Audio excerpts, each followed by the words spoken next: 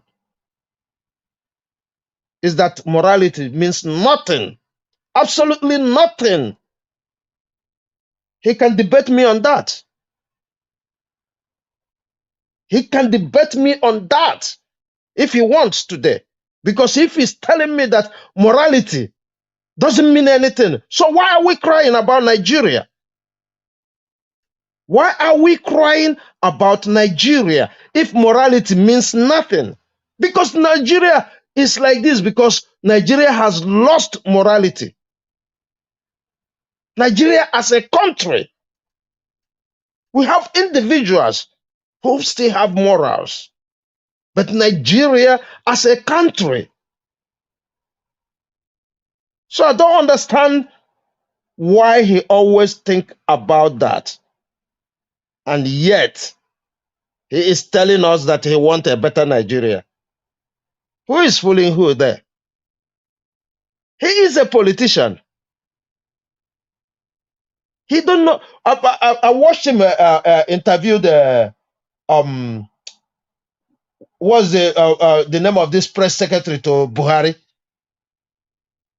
Look, when he interviewed him, he said he's welcoming him out because he did the same kind of job for Jonathan, and he knew, and that's why he's afraid to talk much. That's why he is afraid to say anything. That's why he's afraid, because he knew the part he played while in government. He's not part of the Articles Gate. He knew everything about that. So when you hear him talk about morality is not law, that is exactly what he's saying. Nobody paid him. He is defending the corruption he was involved in the past, because he wriggled himself out, because there's the law, the loopholes. And this is a man that will stand today to condemn the likes of Trump. I heard him one day, he's talking about Trump, that not paying tax is a crime in any nation. Because Trump came out boldly to say, the tax system is stupid. I find a hole and I manipulate. That is what Abati is encouraging everybody to do. That's why I say, if you want to take me on that, come on. And yet, we all want a better Nigeria. How can Nigeria be better when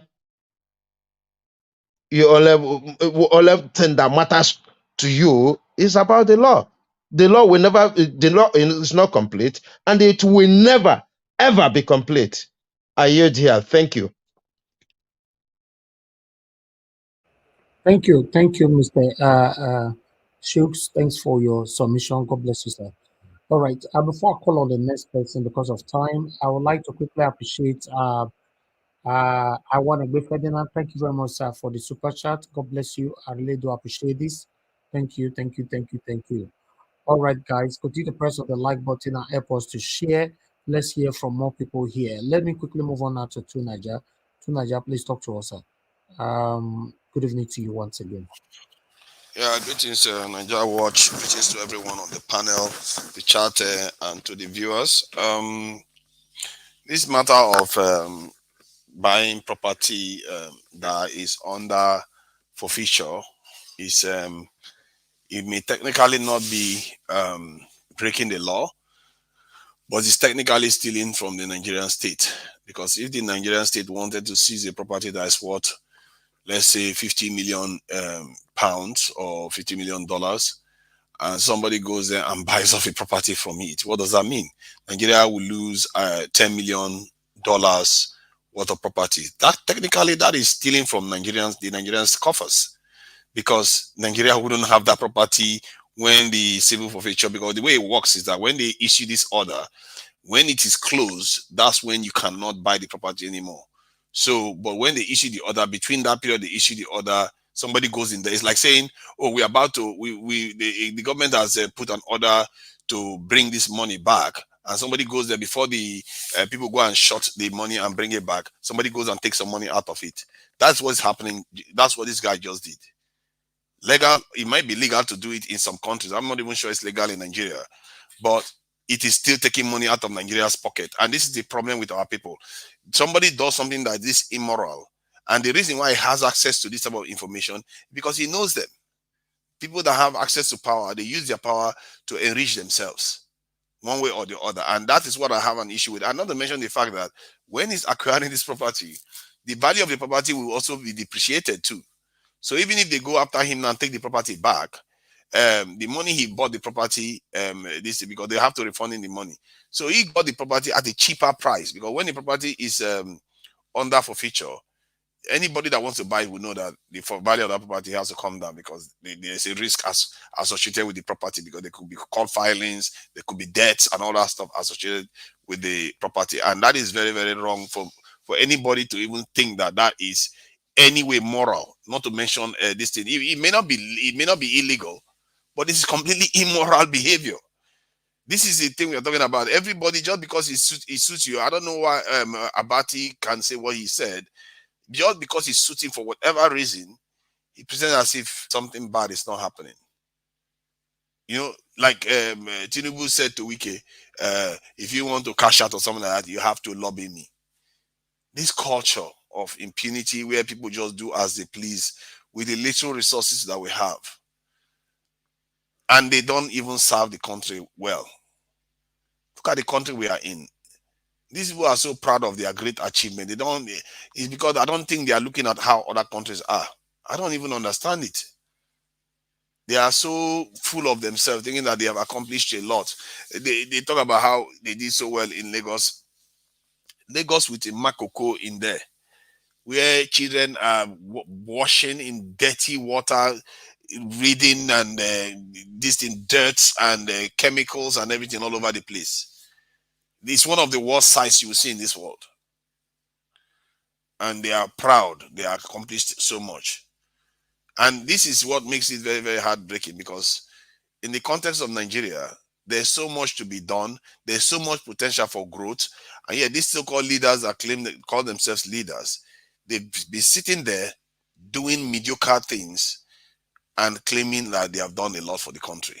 And we just somehow accept it. I've said, even when they were doing this election, I said, how is it that they are telling us they're going to do stuff? They don't even cost their manifesto. They don't tell us where they're going to get the money from. They don't give us no, they just say stuff. Yesterday, I was telling somebody, because the person asked me a question, what I would do if I was the one in the position. I was saying all this, and the person said, you're telling me nothing. All politicians say that. And that makes sense. All politicians say that because there's no detail to what they are saying. They just say stuff that they're going to do, and hopefully they do one or two things, and then they go away again, and Nigeria still remains the same, maybe even worse. What I've seen is an issue. This is a cultural problem that we have. When I keep telling our people that this is the same behavior you see all the time, the reason why Abati is doing what he's doing, it may not have anything to do with whether they bribed him directly. Maybe he just became more tribal. Maybe that's why he's doing what he's doing. Maybe he just feel somebody he's associated with somebody that is related to Tinubu. Who knows? They can just change, and the problem with you, they change their opinion based on how it suits them. There is no system that makes sure that people remain objective in Nigeria, and you see that everywhere in the system. And depending on who you like, they will say it's okay for you to be corrupt. If you don't like the person, it's not okay for that person to be corrupt. If we don't stop this our culture that we have right now, our suffering will get worse until it gets bad enough. Then we might decide that, you know what, because of this sufferhead is too much now, we are all going to abide by one rule. And it's not only this country that is suffering, no. India is suffering. You don't see this type of level of attrition against the state, where everybody just wants to rob the state, where everybody wants to destroy the state one way or the other. They don't have any sense of trying to build. They are the ones that are building. You don't hear too much from those ones. Every time they go out, they'll say, you know what, national cake. Even here on this panel, when I was having a conversation yesterday, we all know it. When your family member joins the government, they will start encouraging them to go and steal.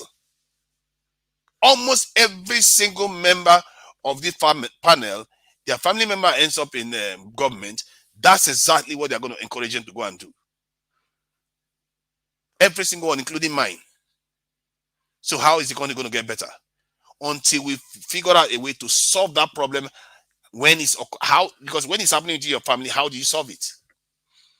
If you figure out how to solve that, then you are beginning to learn how to change the culture that is decaying this entire country.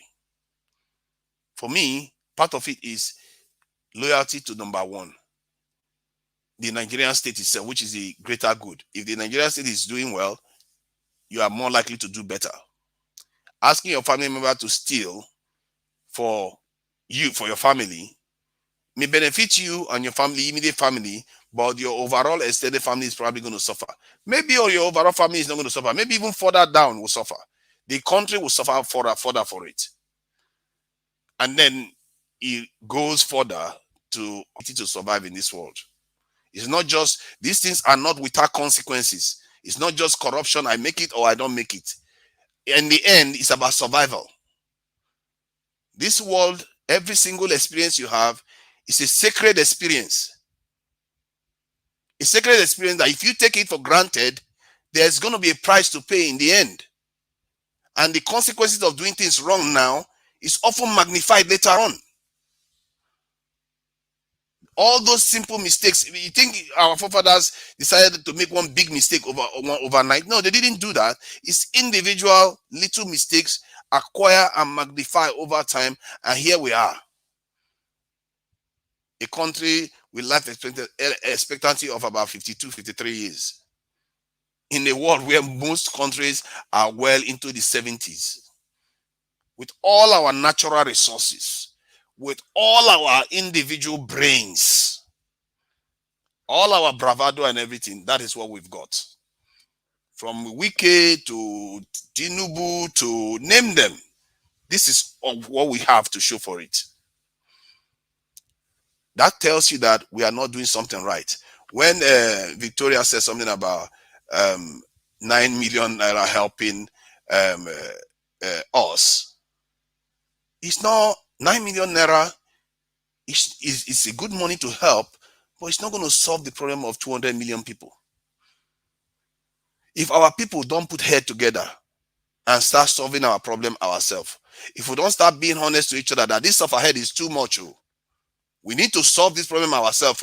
We need to be honest to ourselves and we'll put systems in place that nobody will be able to break, because if that system remains intact, we enjoy more. It's about enjoyment. If you want to enjoy this life, you want to put something in place to ensure you enjoy. It may not be good for you that is individually a criminal, but it's good for the ones that are not criminals. It's good for the ones that are going to be able to treat our children. It's good for the ones that are going to be able to educate us and secure us.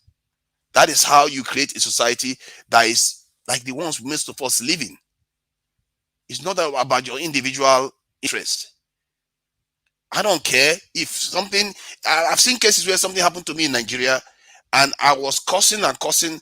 At the same time, I was impressed that the people were not taking bribe. You know, because you have to understand, the reason why I was doing that, I was taking myself out of the equation. Because I was upset that they seized my item. But at the same time, I'm thinking these people are doing their job.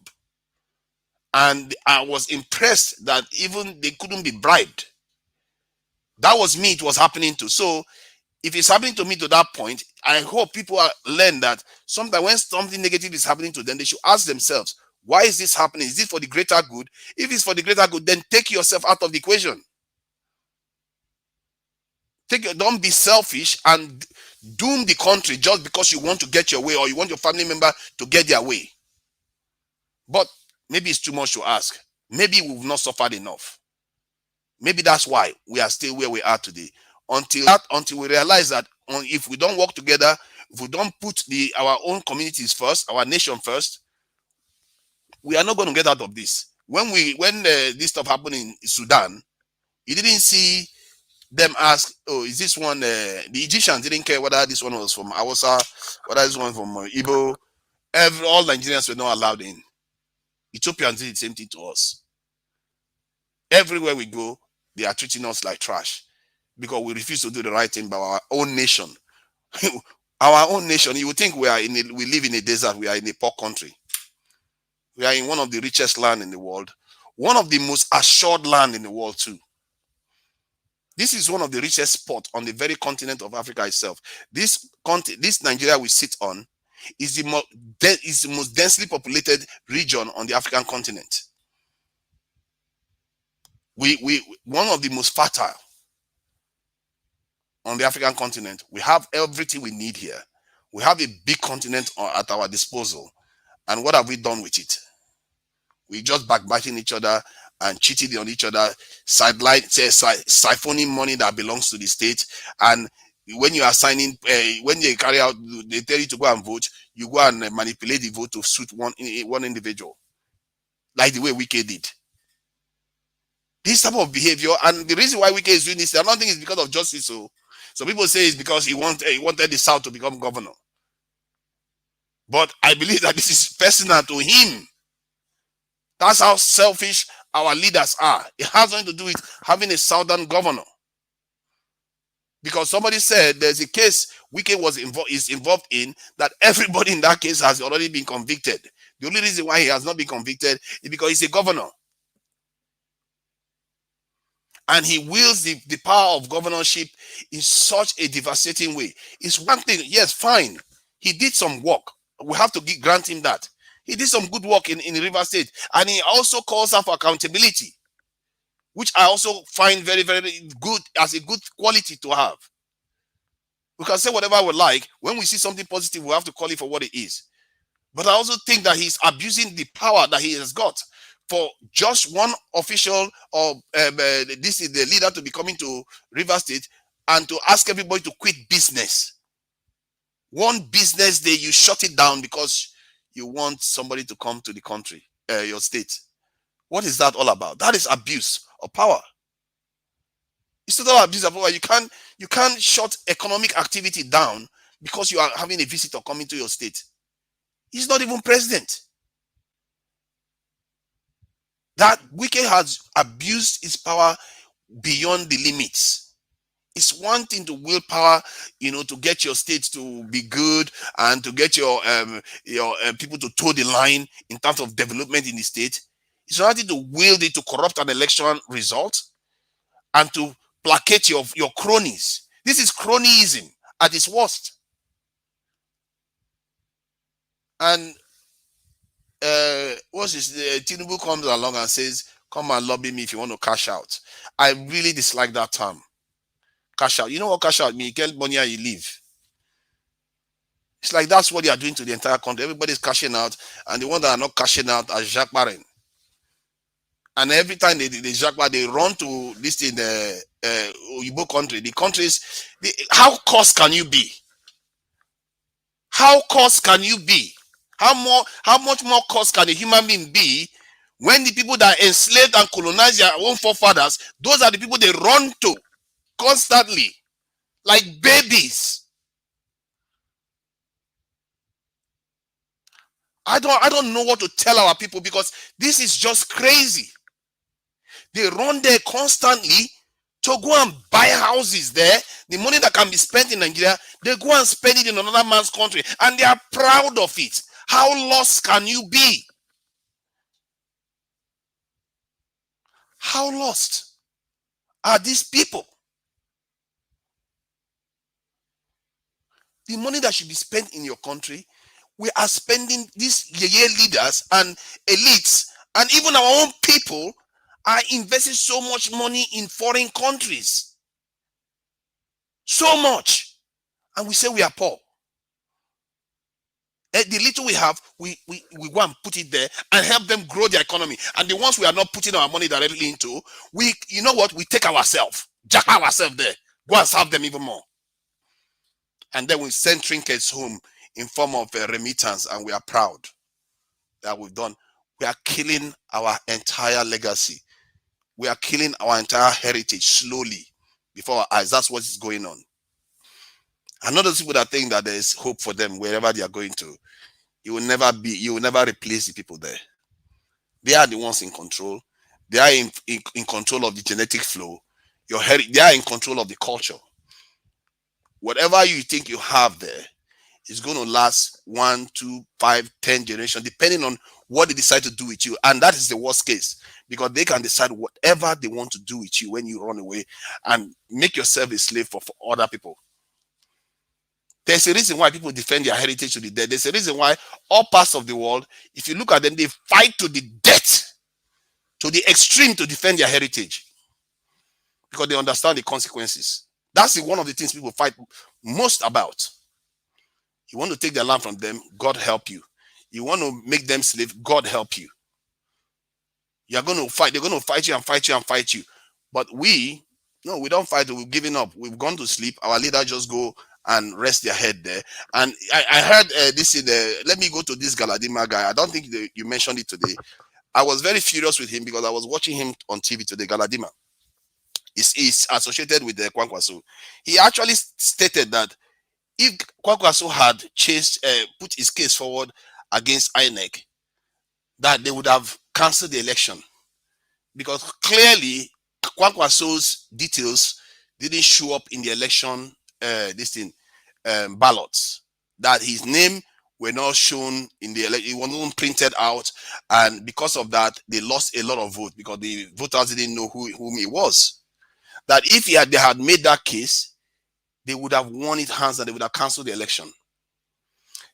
But that they said, why should they do that? Because it's not in their interest. Could that be another case of cashing out again?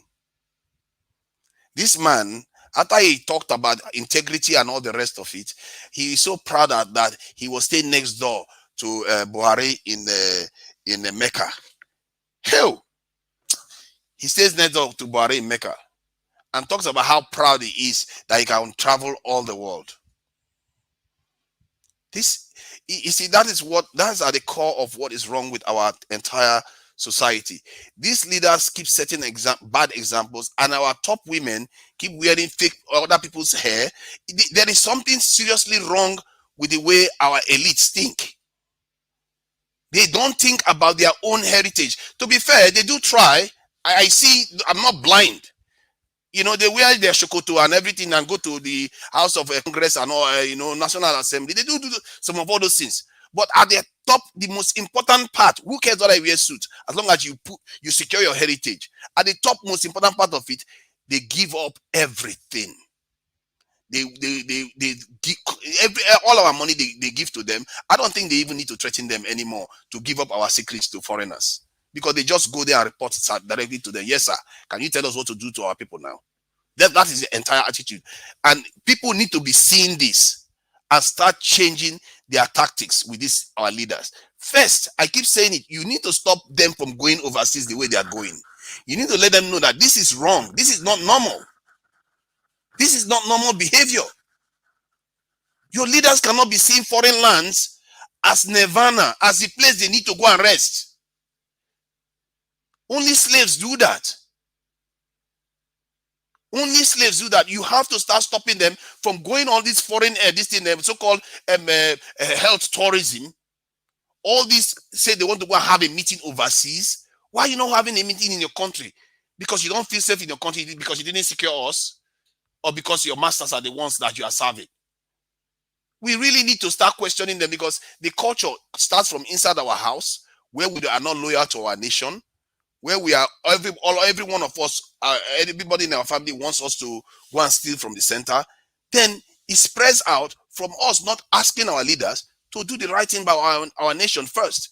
This man, he's a man, isn't he? Tinubu's son that went and bought this property. What did he think he was doing? He didn't care about his country.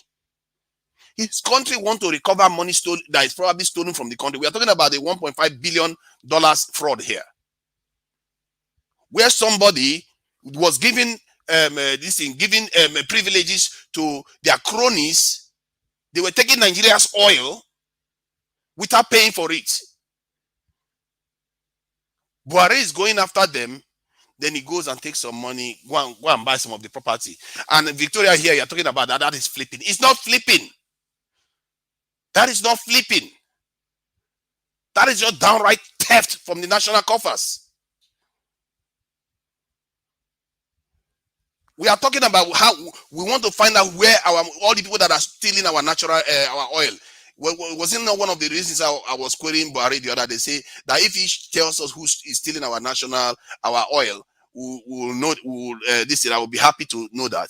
This is one of them. They take our oil, they didn't pay for it, to a tune of 1.5 billion. And they want to recover the money.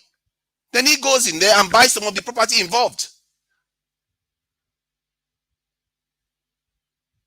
And we just excuse them because nobody bothers to look. I don't even know how hard it is, because I read the same page.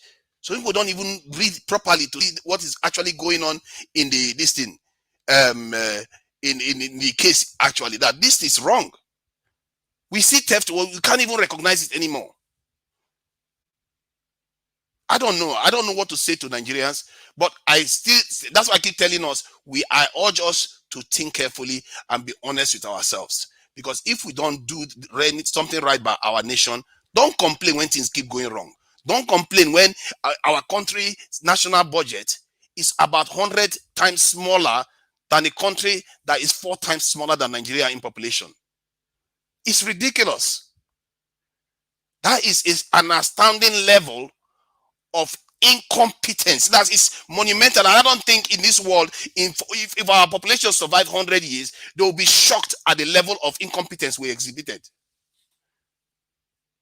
UK is made up of 66 million people, and they spent over $1 trillion, 1.5 trillion just last year on their economy. And Nigeria is spending 50 billion. 50 billion, 1.5 trillion. The magnitude is astounding for a country that is about 3 times less population than that of Nigeria. You can't make it up. There is something seriously wrong with the way we think about ourselves and the way we prioritize our needs. And no matter how you try to shake it up, you can't shake away that number. Something is wrong, and we need to fix it. Thank you.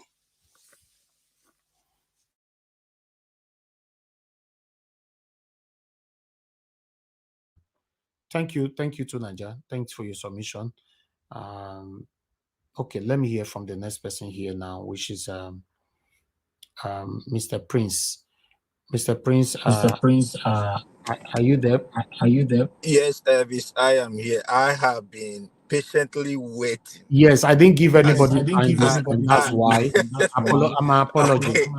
You know, Okay. we normally give like 8 minutes, but this one I just allow people to flow. But from now on, we're gonna give 8 minutes now. You have 8 minutes to talk. Okay. Thank you. I will try. Before you yield, let me ask a question. In UK, what do you guys have in terms of TV stations, the media? Like what I'm saying in essence is, over here in US we have a lot of TV stations, okay, Yeah, and we a have lot of we have channels. BBC here. We have Sky News here.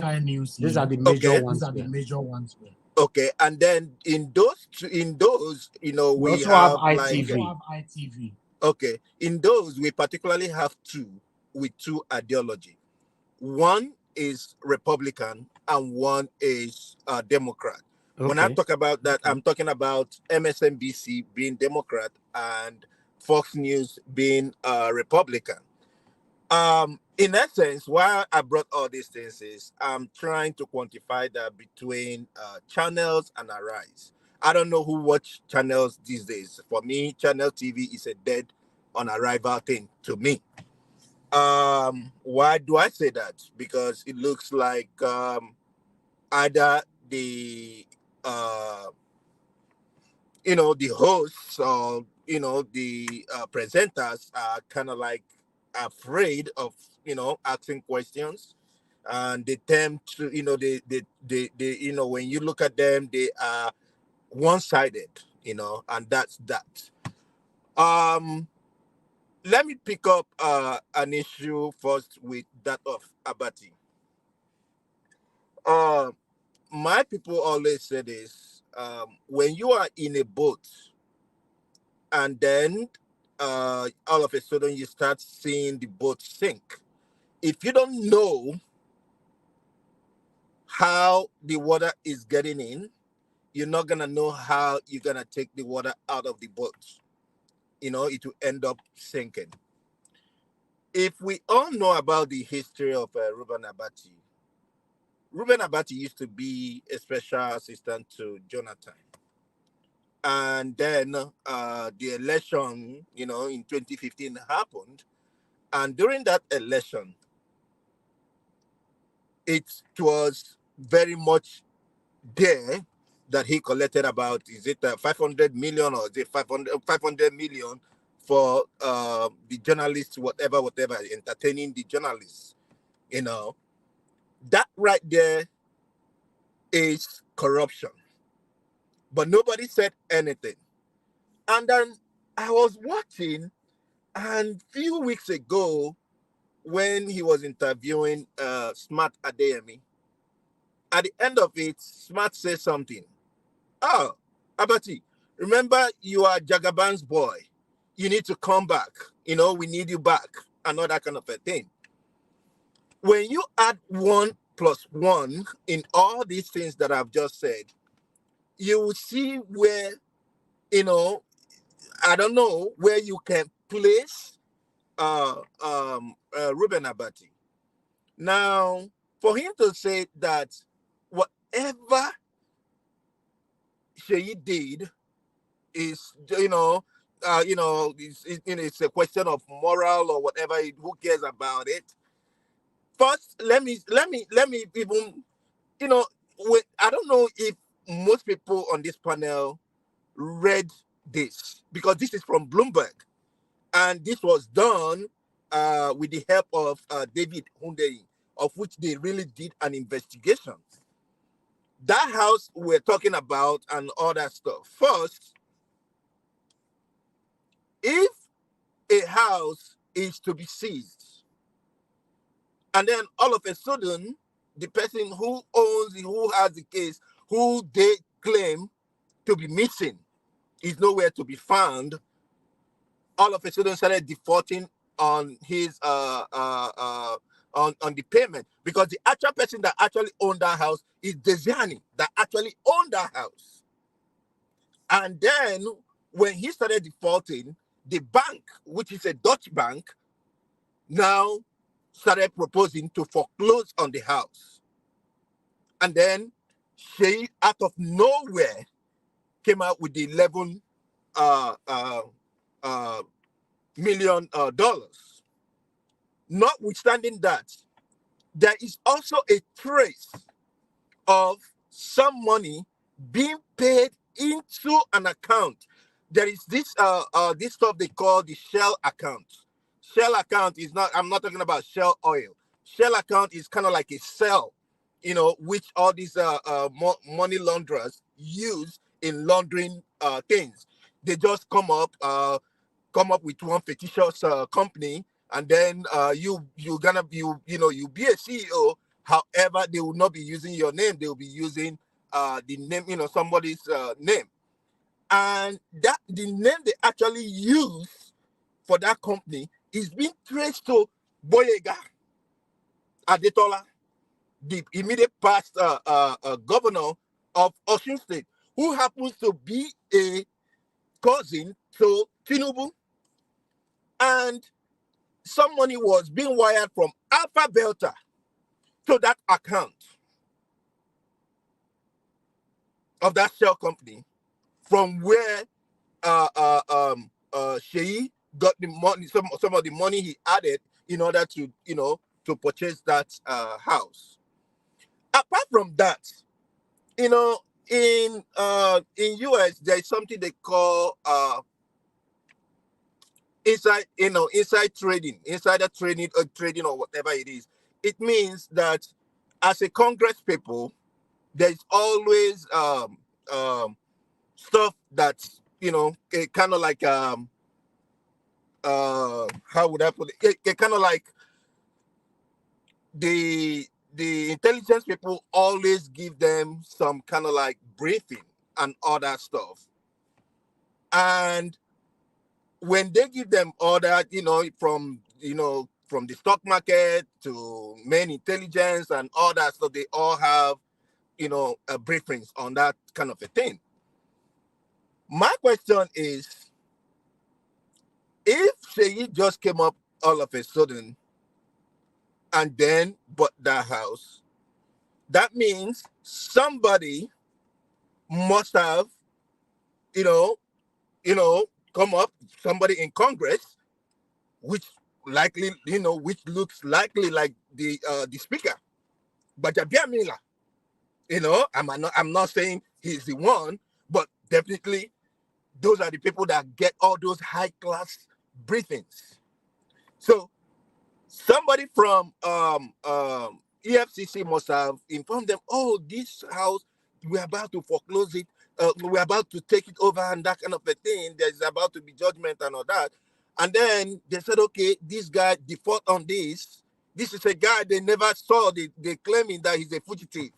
Default on it. And then the bank, in the place of that, they will now go to the bank. They will approach the bank and now use another name to buy up the place. In everything that they've just done, it's criminal. It's criminal. And we are looking at it, we'll say, some people will say, oh, it doesn't matter, the father gave him money and all that kind of a thing. This is somebody who doesn't work, 30 years old, that could afford that amount of money. But thank God the UK is looking into it. And definitely they're gonna come up with something. In other words,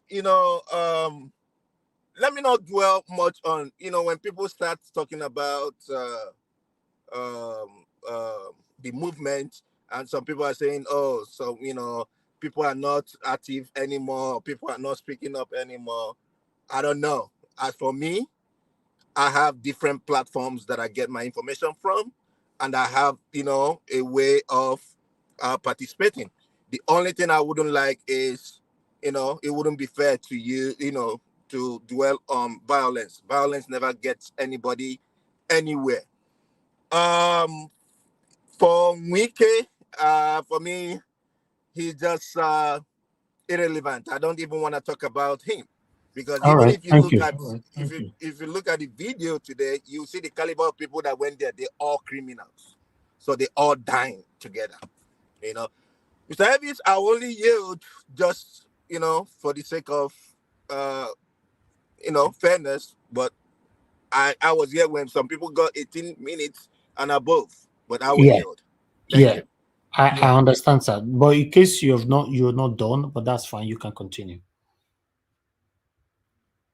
No, let me yield so that somebody else will. Okay. Yeah, that Thank would you be for your good. understanding. Thank you very much for your understanding. God bless you. Thank you. All right. Let us move on to the next person here, which is Mr. Felix. Thanks very much for your patience with us. Please talk to us, sir. Good evening to you. Good evening, everybody. Good evening, all the panelists. Good evening, all the meaningful Nigerian in the comment section and worldwide. Thank you very much. First and foremost, if I lose hope on this movement, meaning I'm a great disappointment to my late father, Exactly. who was being killed by this same satanic government and dealers. I will play my own part to liberate the country. And I plead with every good citizen who want good things to happen in that country, because we have all it is to make our country a paradise for us to live. You will be sick, there is no good medical center, no free medical care. In Western world, if somebody is sick, you call ambulance. Before 30 minutes, they're already with you. They take you to hospital, treat you free. They don't have crude oil. They don't have gold. They don't have diamond. They don't have California. They don't have many things. Not to talk of the human resources we have. Nigeria are very smart and intelligent. Everywhere we go, I'm pleading by Monday, please, all the obedient, all the good activists, not those compromised ones, please put a little food in your side pocket, go straight to the court premises for peaceful protest. Let them notice us that we are out there waiting for them. If they try to compromise the case,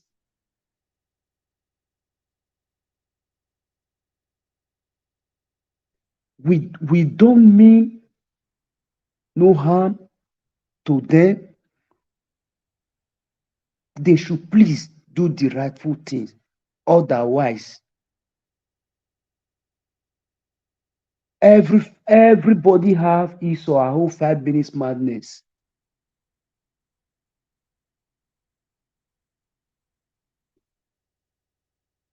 We come in peace now. They should do the rightful thing. I'm pleading on behalf of all Nigerians, all good Nigerians. I'm pleading with the judiciary. I'm pleading now. They should do the rightful thing. X, I rest my case. What await them? They can't resist it.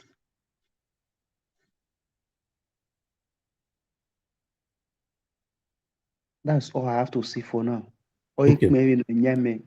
Thank you. Thank you, Mr. Felix. That was very swift and powerful. God bless you. Thank you very much. Thank you, everybody, for your time with us. Please, can we have more likes on this broadcast? We currently have 488. If we can take that to 600, please help us to do that. I appreciate every one of you. I want everybody to be encouraged. We are very, very close. You don't even have any reason to be discouraged. That's just the truth. We are close. You've been on this now for the past God knows when. But as for me, I've been on this now since April last year. So giving up now, it doesn't even make any sense. When we have a date, everything has been fixed. Please let everybody stay strong and don't let anybody discourage you. I strongly believe that we're going to get our mandate back. The way APC people, all of them are speaking right now, you can see that they are already scared. They are scared. There's something that is not revealing, that making them to talk like this, especially the article that I read earlier on from Festus Keyamo. That means there's something fishy. So that alone is enough for every one of us to have the belief that we are certainly going to have our mandate back. Thank you very much, my people. I appreciate you all. I would like to hear from Mr. Samuel. Mr. Samuel, please talk to us. Thanks for joining us, sir. Hello. Hello, sir. We can hear you. Good evening to you, sir. Doctor. Okay, good evening, Niger Watch. Good evening, the panelists, the chat session, and the entire diaspora, as well as Nigerians back home.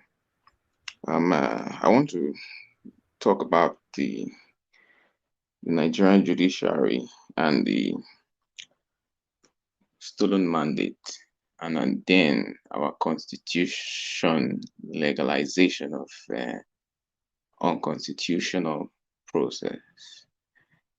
You see, this situation we find ourselves, where we say that after inauguration, there is nothing whatsoever we can do again, and that is the end of the case if it doesn't favor P2B, or that that is the end. So meaning, if a thief comes into your house, because the Constitution allows him to stay and take your property, regardless of how he came to the house, probably by the back door, it becomes a legal occupant of that house, knowing fully well the process by which he came in is illegal. So I then want to ask a question. Does that mean that does that mean that the Constitution allows Mahmoud Yakubu, which is the INEC president, to tell us a way that is constitutional, or a way that is right, because for the president to be elected, and change that process and give us a person that came unconstitutionally, and if May 29 passes, he is to be he's legally your president, whether you like it or not. That is why he said go to court. So my problem now is that, so if the Constitution says that Mahmoud has the right to do something unconstitutionally, but provided he has declared that person the president, he stands. So that becomes constitution. So where I'm going on is, I think we allow our Constitution to define the path our country goes, whether it is right or wrong. However the Constitution provides, we just have to take it and allow ourselves. Because if the Constitution says that a killer, or somebody who is even a bat, to be your president, you just have to allow it, provided your country is in darkness, which is where bats thrive very well. So I'm a little thinking that we need to come to a point to realize that it is not just whatever the Constitution says.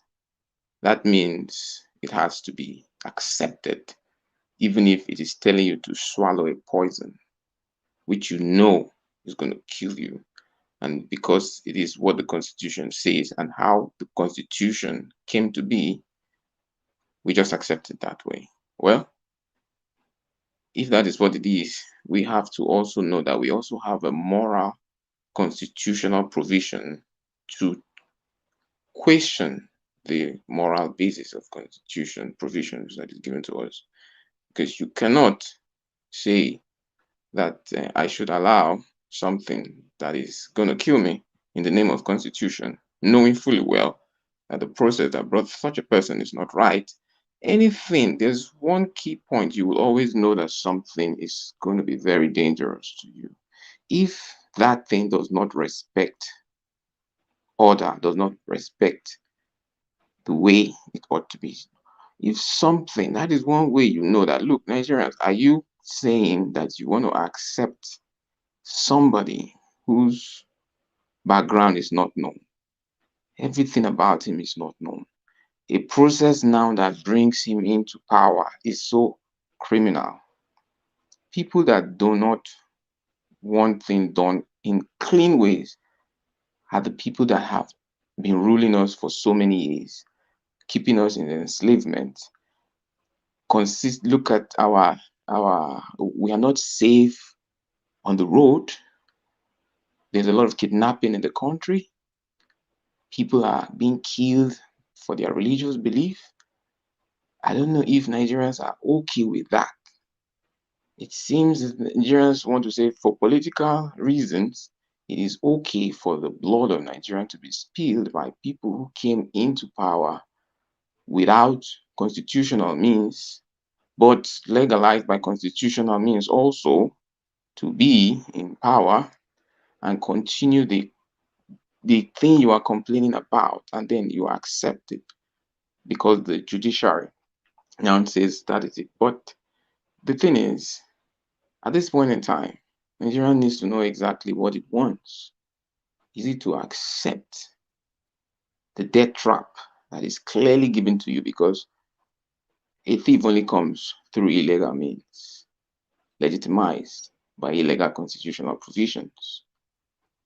And the judiciary, to me, I don't know if this process they want to start to look into the case is they are really doing it to make the decision on time, because they could pretend to want to start the process and keep delaying it until that May 29th pass. So I just feel that at this point in time, Nigerians need to keep their foot down and say, we're not going to accept what is not right again. If we just keep accepting it, just like a frog, when you put a frog in a water, if you want to kill a frog, what you do is put him in water and keep boiling it gradually. The frog will die without knowing it's dying. And at this point, if Nigerians don't want to raise their heads up and stand and say, man, this constitution is a boiling water that is gradually allowing things that are not proper boiling or dying every day, and we are normalizing it. People are dying, things are going off and down, and the judiciary is also not trusted because the boiling water of this constitution makes us keep accepting, normalizing corruption, normalizing things that even journalists are normalizing, all these stuff. And at this point in time, we are allowing something that is going to be a poison to us. I think Nigerians should not accept it. I don't know how, but to me, it goes to a point that the people of the country should stand up and say, we're not going to accept this. Go to those court units and say, no. Remember the Lekki massacre. Are you going to legitimize a presidency or a party that has overseen the death of your citizens? Are you going to legitimize that has seen the death of Deborah and legitimize a person that says he wants to continue in the same way that the past government has gone? Thank you. I don't know. I just feel that, man, we got to do better than this. We say we are the giant of Africa. We are 200 million, and yet we But we're in the allow. process of changing it now. That's why everybody have to stay strong to change it, because even though we talk from now till forever, if we cannot change it now, this time through Peter Obi, trust me, it might probably take another forever for this to happen again. So thank you. Thank you very much for your submission. I appreciate you, sir. Okay, I would like to hear from okay, the way I have it here, Dr. Ken. Thank you very much, sir, for joining us once again. Dr. Ken, good evening to you. Please, I would like to hear from you in the next 8 minutes. Dr. Ken, are you available? Okay, let me move on. Patriotic Nigeria, thanks very much for joining us, madam. Please talk to us. Good evening to you. Good evening. Thank you very much. Okay. How are you doing today? I am doing well. Thank you very much. Can I just get back? Okay. Yeah, I'm happy that I'm given the opportunity to talk, and unfortunately, I haven't called in for some time. But let me first of all start with the fact that somebody said something about us being slaves. It's actually correct, because first of all, we had our people, our brothers and sisters, taken out as slaves by the white people, forced on the boat.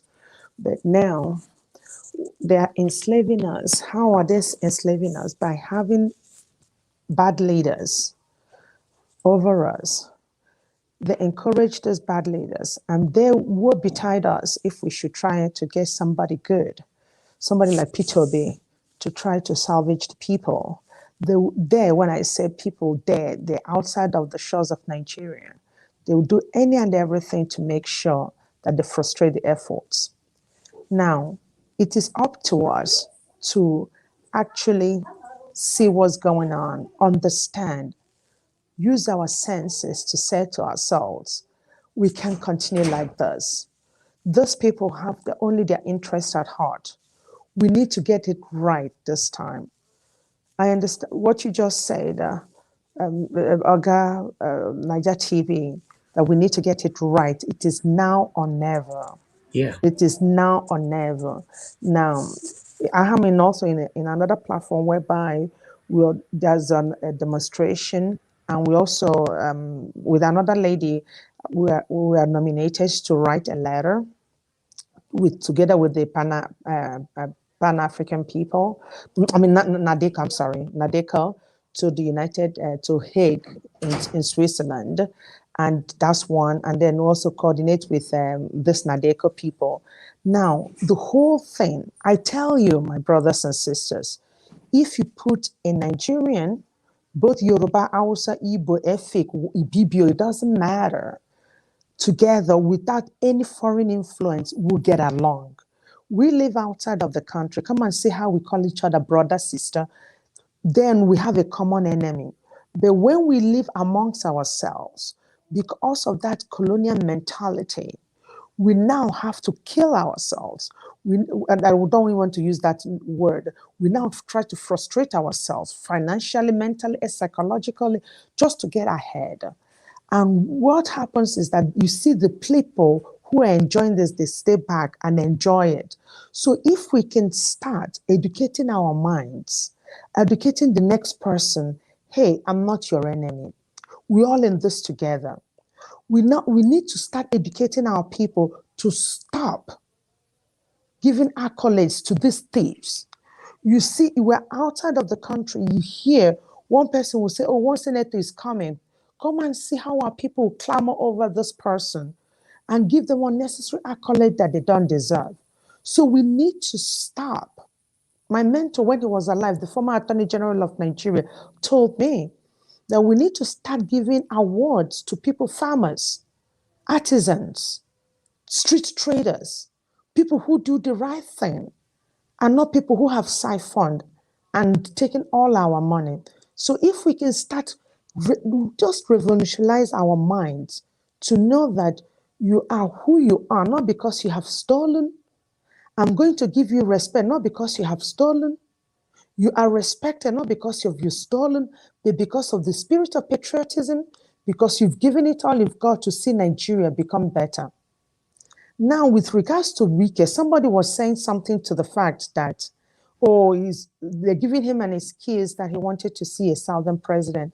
I'm sorry to say that's poppycock. The man was doing something for his own personal interest.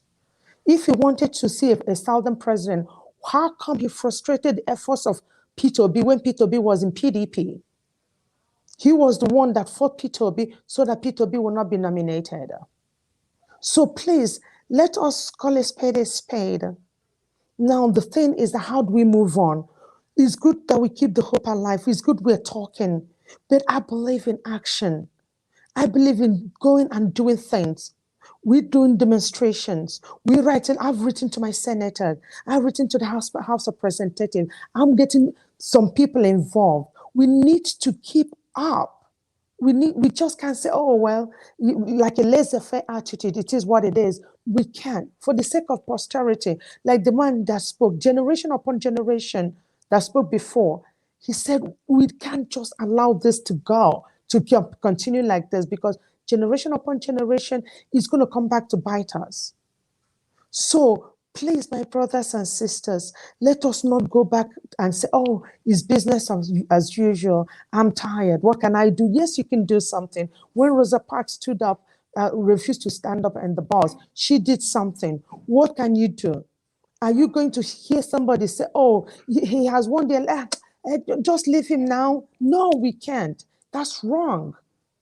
So when you come to also people now saying, oh, this guy, the morals of the fact that Sheyu Tinubu or whatever his name is, people are actually trying to make excuses. For crying out loud, who are those people? How do we teach our people to love Nigeria and put Nigeria first? I believe we can start with ourselves now and don't give up. If we give up, we'll be tired, all of us. God forbid. And we need to start teaching our children back home that the importance of who you are is not how much you stole or the V-boot or the RAV4 or whatever kind of vehicle you're riding, but your integrity. What do you put back into the society? What today when I wake up, how do I make Nigeria great? How do I make Nigeria to be better? And Nigeria is not a vacuum. Nigeria is made up of individuals. When I go to the office and I have a file to carry, do I ask for money before I carry that file? Do I ask for money before I do the right thing? Let the buck stop with me. The buck stops with me before I pass on the baton to somebody else. So for now, I believe that let us keep doing it, what we need to do. And there was something they said during the trials, that what people can do. I think we should start even before then doing something. We need to make sure that we write.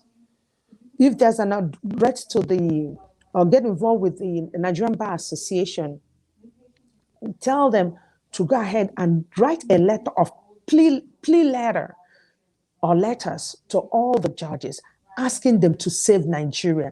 This beautiful country that I love so much is drowning. We need to save her. Nigerian Bar Association used to be so strong until one of our former leaders came in and brought some people from outside and messed it up. But I guess by now it's getting up again. So we need to go there. I don't think going and standing on the street and disrupting people might help. Maybe, talking about on the day of the tribunal, I don't know. But be it as it may, we need to mount pressure. And another thing, they say, okay, when you mount pressure, who's going to listen to you? They're going to listen. Look at what happened to these other states that they declared the wrong person that won. People mounted pressure. They demonstrated, okay. But they also did all the things that culminated to the results being changed.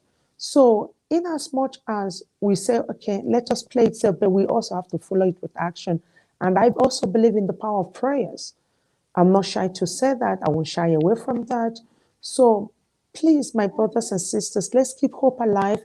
Let us keep doing what we need to do. And let us also change our mindset from giving accolades to these people and also encouraging the younger ones to do the right thing by themselves, by God, and by the country called Nigeria. So now, the final thing I need to touch on is that when you're in a situation like this, and you're in everywhere, in each place you are, do you ask yourself, when I come here and I talk and I leave, what else am I doing? Am I doing something? Am I just going to rant and be upset? Or am I going to follow it up with something? Because if we talk and talk and talk and follow it with no action, we're just wasting our time. In as much as our principal told us 3 days ago when I called into one of the sessions that was organized, I said, everybody keep calm, but still, people are going out there, they're not trying to destroy anything, but they're still saying, hey, something is wrong. Hey, Nigerians, wake up. Hey, please, we need to do something. And that involved what I've enumerated before, and I still have a lot more, but I don't want to hog the microphone. And I will stop at this moment. Thank you. Thank you. Your submission means a lot. Thank you. Ellie, please let me ask this, my sister, one question, just 10 seconds. Okay. If the well meaningful Nigeria should not go out there on the court day, how are we going to map pressure on them? Okay, the reason why I said that is we don't want a situation whereby they will use it and say, okay, that the Obidates have disrupted the court proceedings. That's one. But if you can mount pressure prior to the court date, now that would be better. You mount pressure by making an open letter.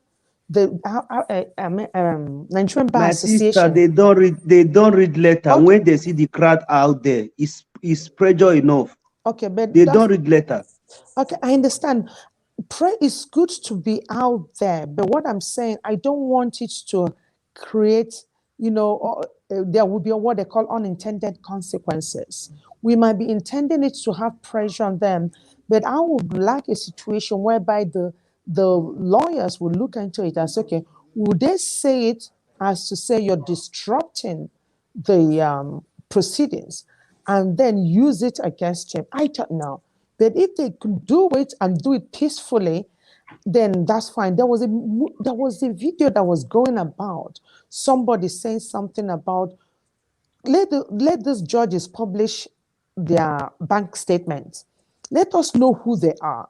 Let us know whether they have taken money. So if they can do that, I think that's a whole lot of pressure, because they won't do that in Nigeria under this satanic government. They won't do but that. then why?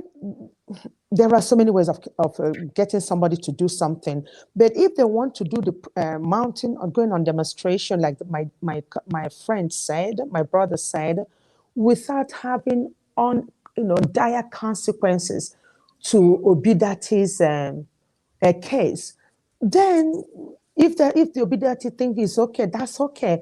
But my only thing is that I just hope it doesn't have unintended consequences in regards to what we are trying to achieve. Thank you. My sister, obedient is not Labour Party. Obidati is not Labour Party. Obedient are where meaningful Nigeria. That was why I said they should go out there peacefully without creating chaos. All right. Okay. All right. Well, that's fine. Thank you, my dear. That's okay. Can I just say something? Can I say sorry. something? Can I say something to the other speaker? Okay. Okay. Yeah. Sure. Okay. Yeah. Sure. Yeah. I don't know where he's calling in from. But when he talks about pressure, it's not only when they see your face. It's not only when they see your physical presence. Because I guarantee you, on that day, they're gonna have a perimeter, and they will not allow anybody to cross that perimeter. Apart from that, I don't even think when they set up that perimeter, nobody will even be able to see the judges. They will not see you. They will come from another end. So, in as much as the principal has told us, let us be patient. These things will work. It's not now. When the time comes, the time comes. The judges, they live with us. They see us. They hear. But when people show up there, it's going to look as if they're going there for violence. And you know how police is. Before you know it, they will set up their own. Or maybe APC will even come, hire their own thugs, and then they start something and it's all going to be, it's obedience, it's obedience, it's obedience. That's my own submission. Thank you, sir. Thank you very much. Yes, on this platform, we don't support anything to do with violence. We are fighting for a better Nigeria, but when it comes to violence, we don't support it. So you are right. Anybody can hijack it. Once they don't hijack, and the obedient will be accused, labeled for it. So that's another thing. But meanwhile, Augustine, unfortunately, we lost you. It's supposed to be your turn now. Okay. Let me see if Dr. Ken is there now to speak to us. If not, then we can go on the second round. Dr. Ken, are you there with us? Okay, looks like Dr. Ken is not even available. Okay, let me remove you temporarily because it looks like CM wants to join us again. I'll remove you temporarily, sir. So, CM, in case you want to come back in now, we would like to hear from you, or especially this particular time. Okay, let me go back again to Madam Nena.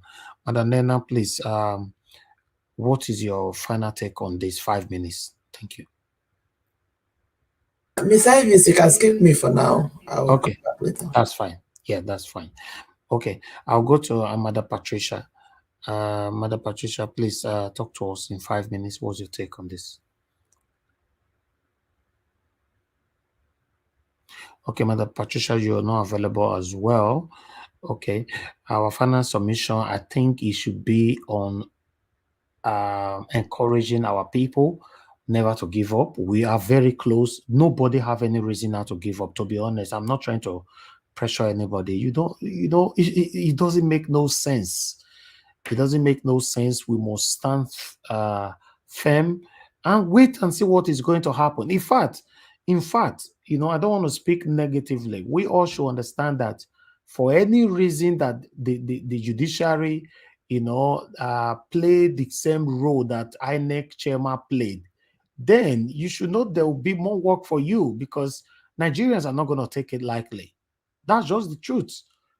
You cannot expect Nigerians to fold their arms when judiciary just, maybe the way INEC might deal with us and they end up dealing with us like that, then we should just. So everybody should have that in mind that we don't even know where we are going right now. Let's continue to encourage ourselves. It's very, very important.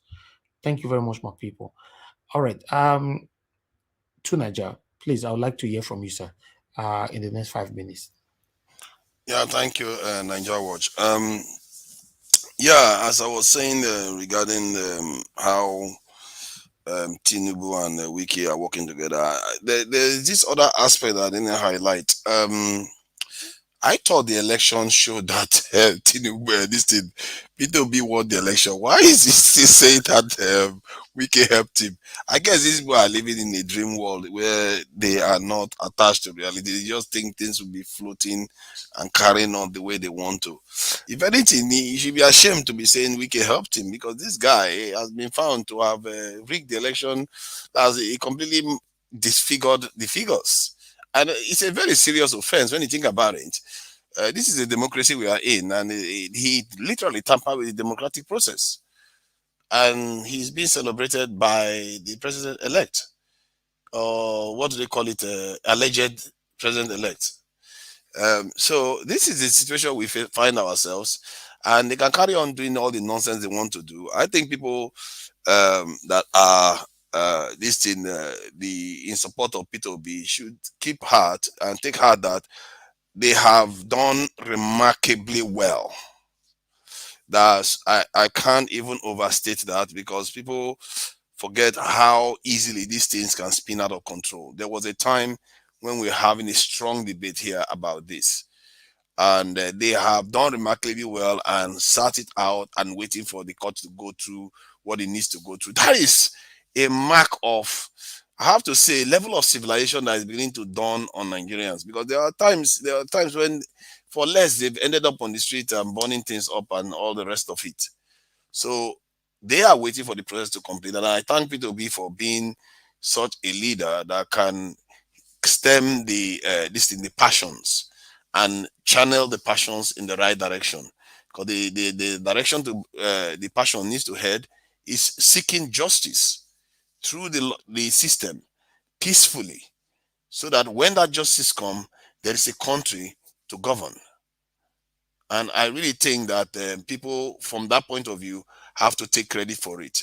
And the leaders and the elders and the young people that argued to stay patient and hang with P2B, they too should be commended for what they've done, because it could have gone on any another way. And I can trust you. That's just trust me on this one, that the other side would have used it against the movement. They are looking for every excuse. They always accuse the OB campaign people of being aggressive, of being intolerant, up to the point of fascists.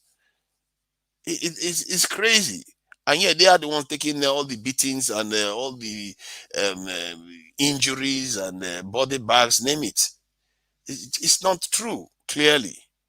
And the ones that are passionate about these things, you have to remember, there are people that support you, that support P2B, but they may not be as passionate as you are. Not everybody is in your position. You have to treat people with due care. Don't alienate people. They may not trust P2B 100%, but if they trust P2B 60%, those people probably voted for P2B. So you have to understand, and their vote is 100% P2B. The vote doesn't say 50%, 40% goes to Atiku, and it's all for P2B. You have one vote too. So don't think that because you have passion, your vote is more valuable than theirs. And we have to treat each other with due care, even if beyond this this in the party politics. Because in the end, it's about our country. It's about whether our country does well, our people do well, our children are able to stay here and feel proud of being in our country. We have to learn to treat each other with more care. It's easier said than done, but that is where discipline comes in. And sometimes, because our leaders are not putting this in us, we have to somehow become self-regulated. And I'm sure, I'm still saying it, this is one of the best self-regulation I've ever seen of any citizens. In America, I'm not even sure they will be this disciplined. I'm telling you, look at what happened with the Trump this election. And so Nigerians have shown a level of resilience that I have to be grateful for, and you have to be hopeful, because sometimes when the things are about to change, it can seem as if it's the worst time. It can seem as if it's the worst time. In 2-3 months' time, this whole thing might be over, for all we know. And I really regret the fact that people like Kwankwaso that had a good case too, just decided that for whatever reason not to do what they need to do, because they have been given whatever they All have right. been given. Thank you. So I've gone 5 minutes already. Yes, All right, sir. thank you. You don't pass. You don't see your time for there.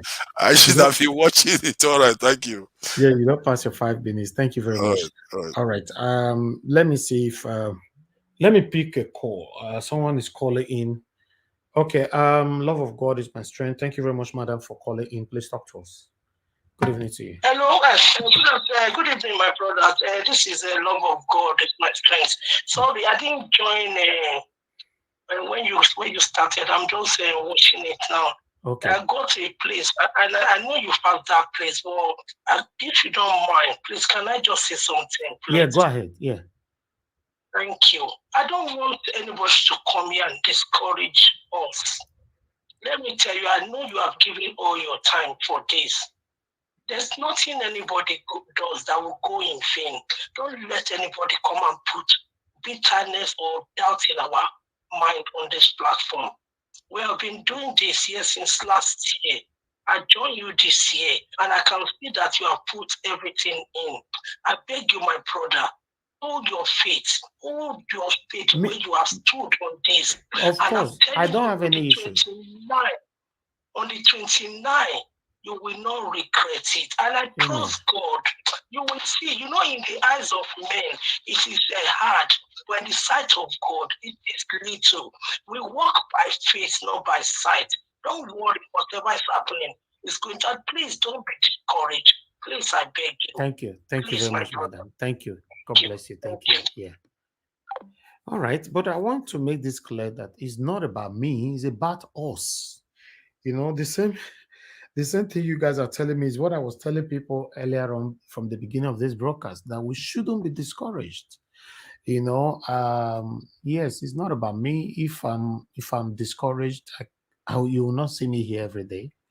For me, I'm very, very, very strong by God's grace, with the encouragement that is coming from every one of you. Of course, I'm here. I'm here by God's grace.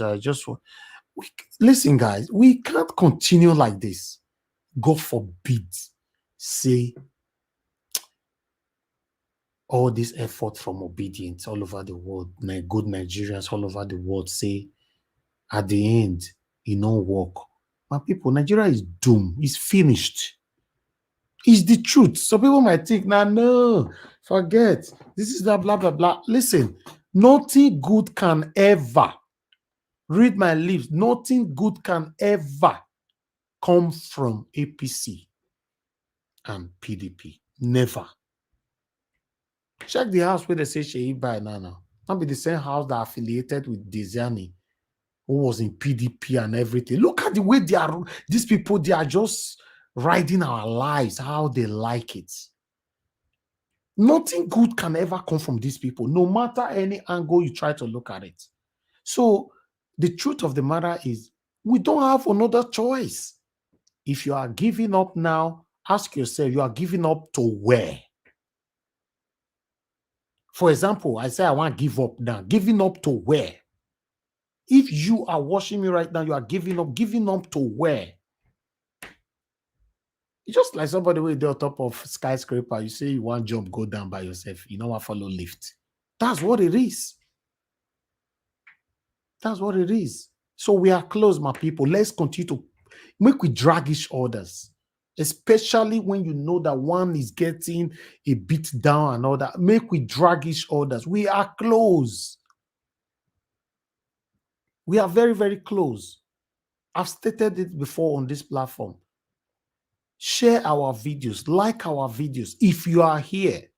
And if you are in another platform where you know that they are talking about how Nigeria can be better through this obedient movement, though. Because other people also believe that when they are talking about discussing their satanic discussion, they also believe they want a better Nigeria for a reason I don't know. But when you are in any platform where they are discussing about Peter Obi, share their videos. If you don't share, you don't like. It's just that discussion ain't there. That's what it is. They can use their platform for something else. I can decide to use my platform for something else today. It's 100% dedication from Mr. Peter Obi for a better Nigeria. Let me put it like that. Like our videos, share our videos, write good things. As soon as the right time. In fact, every one of you that is supporting us financially, God bless you all. But I want to make you guys understand is that you see all those words, like my sister just called yours now, all those words means more. To someone like me, I don't know about you. Encouragement. Your picking fail for school, you beat him. If you go again, go fail. It's the truth. Then when your picking fail for school, you come house, you encourage them. It's okay, son. I know you will do well next time. Encourage them, support them. It will really go there. It will make you proud. Why be safe for football, for pitch? If you are playing from home, everybody will be hailing the team that is playing from home. Why fans they hate them that much? To encourage them. Now they see team where they lose with 3 goals who will come up, come be 3-3. Sometimes they will now win with 4-3. Let's encourage ourselves, my people. God bless you all. Thank you. Let's move on to the next person. I'm not sure now if the next person right now is Madam Victoria. Madam Victoria, it's good to have you back again. I would like you to talk to us in 5 minutes, your final submission. Thank you. Hey, everybody. Thank you. We can hear you. Thank you, madam. No, you muted yourself again, or we can't hear you anymore. Or you want me to come back to you? No, I'm fine. I didn't mute it. I don't know what happened. Okay. Will we get our mandate back? Whichever way, we will get the mandate back. It belongs to us anyway. It's ours. It was stolen back to. And the Bible said, when the Lord shall turn again the captives of the mighty, we are like those that dream it. You know, all of this between now and the next 3, 4, 6 months, we will all be smiling. What is happening now has never happened in the history of Nigeria. Sorry about that. What is happening now has never happened in the history of Nigeria. So this is they are awoken to a new reality. This mandate, I don't care if it has never happened before, if it can never be overturned. Nothing is written on a stone. There's always a first time for everything. Nobody would have thought a black man will be in a White House. Nobody would have thought about that, ever. Okay? Not only was he there, he did 2 terms when he went into the White House. So there's room for first timer. There's room for the first time. That word, this is the first time it is done. It can be done. As a matter of fact, Kenya just did it. So there is nothing that is impossible. There's nothing that is impossible in this generation of ours. Nothing is impossible, and this is not going to be an exception. I trust Mr. Obi. I trust him. I like his ways. Everything about him just they sweet me for body. And I want someone like this to rule me, to rule us. Someone that have a great prospect, someone that have the interest of the people, the human being at heart, someone that has compassion for human lives. So, and God is not going to watch and just continue to watch his children suffer. Nigeria is the most prayerful country in the whole world. And if there is God in heaven, which I believe there is God in heaven, this is when he needs to show up mightily. You know, the same way he showed up for the children of the Israelites when he told was it Job? No, Pharaoh, let my people go. When he told Pharaoh, let my people go, you know, God will show up for the situation of Nigeria, and this is the time he will show up, and he will show up mightily. We are not discouraged. There are some things that are facts that is making us feel this way, or if you look at this, if you look at that. But the reality of the matter is this mandate, it is rightfully our own. It is rightfully our own that we voluntarily gave to Obi, and someone stole it from us. You know, and God will, even if it is inside, wherever it is, you know, God will bring it out and we return the captive of the mighty. So that is where I stand. It does not negate the fact that we will let the judiciary do what, you know, their part. Everybody is playing their part, their bits and pieces of the pie, you know, to spell the mandates, whatever angle you're coming from. But I strongly believe that we will sing a new song, we will dance a new dance, and Nigeria will be great. They said, I don't know. They said we are the giant of Africa. I want to see us be the giant. I want to experience being a giant of Africa. We are lacking behind. We are not living up to that name. We need to start living up to that name. And the judiciary, that name, living up to that name starts with the judiciary people and the Supreme Court. You know, I pray the Lord will touch Tinubu's heart and he will just give it up at a point.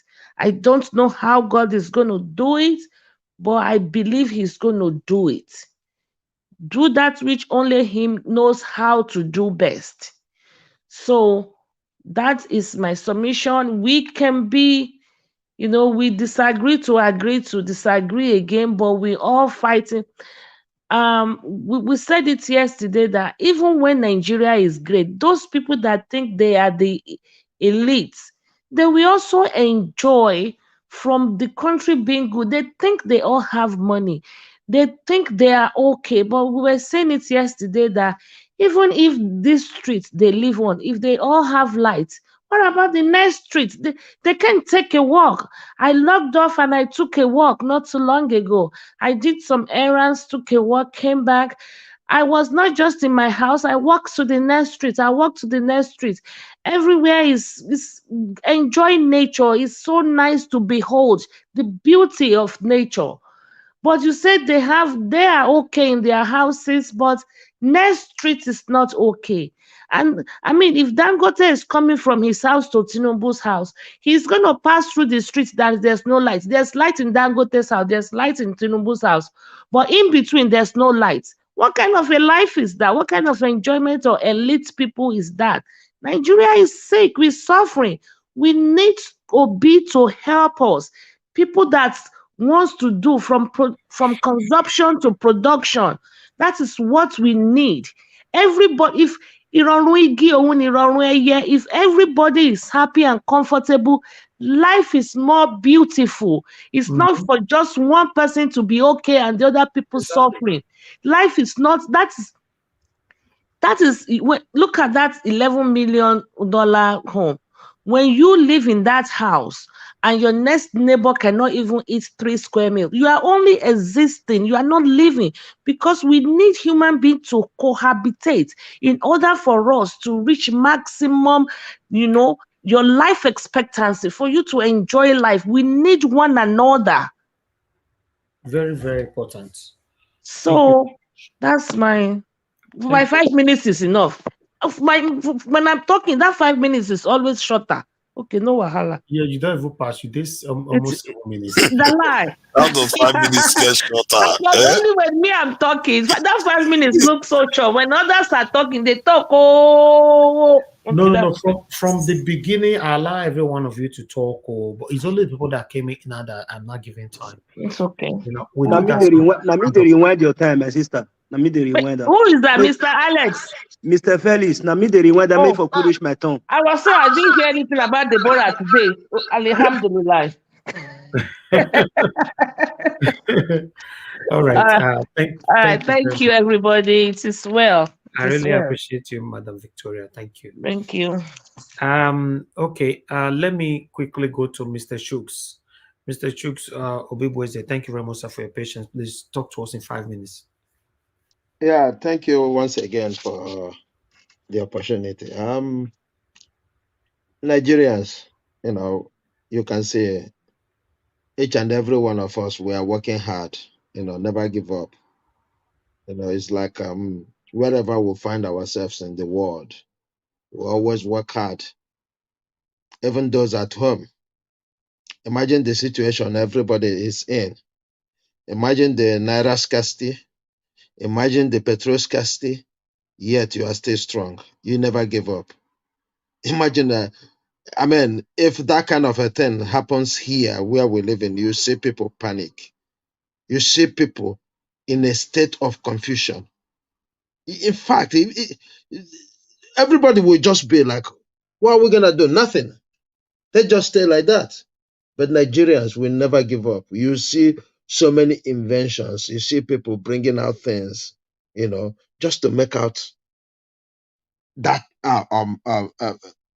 just to achieve that they want. So I still believe that as we are today, we still believe that we're going to achieve this.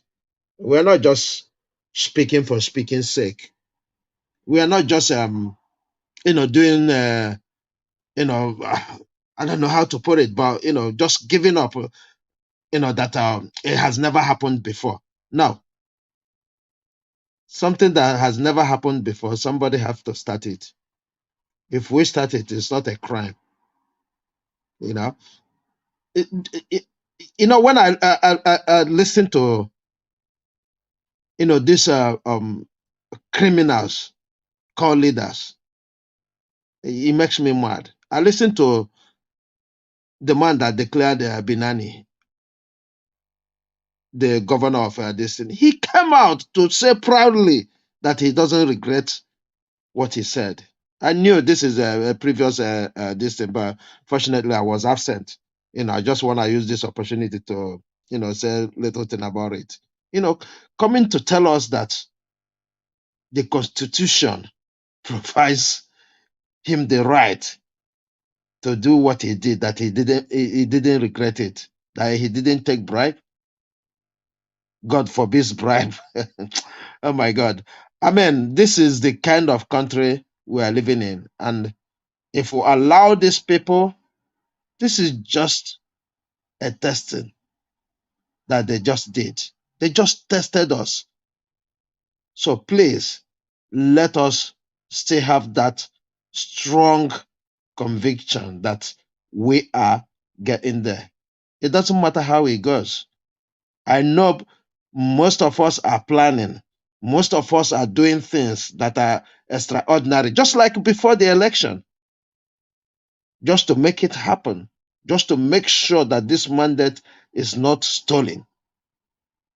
Yet, they try to steal it, but yet we never give up. We will get there. Because why I said they try to steal the mandate, they haven't, they haven't stolen it. because it's still ours. The same way we checkmated them in that election, and that is why they did what they did. Left all their fingerprints all over the place because because of our presence. So let us not, push down our presence. Let us maintain it. In fact, let us high it more because they wouldn't have, used tippers and all kind of nonsense if we were not there to vote. They wouldn't have used all those things to rig the election openly. That is obvious to everybody. And that's why you and I have confidence that the judiciary must do the right thing. I yield here. Thank you.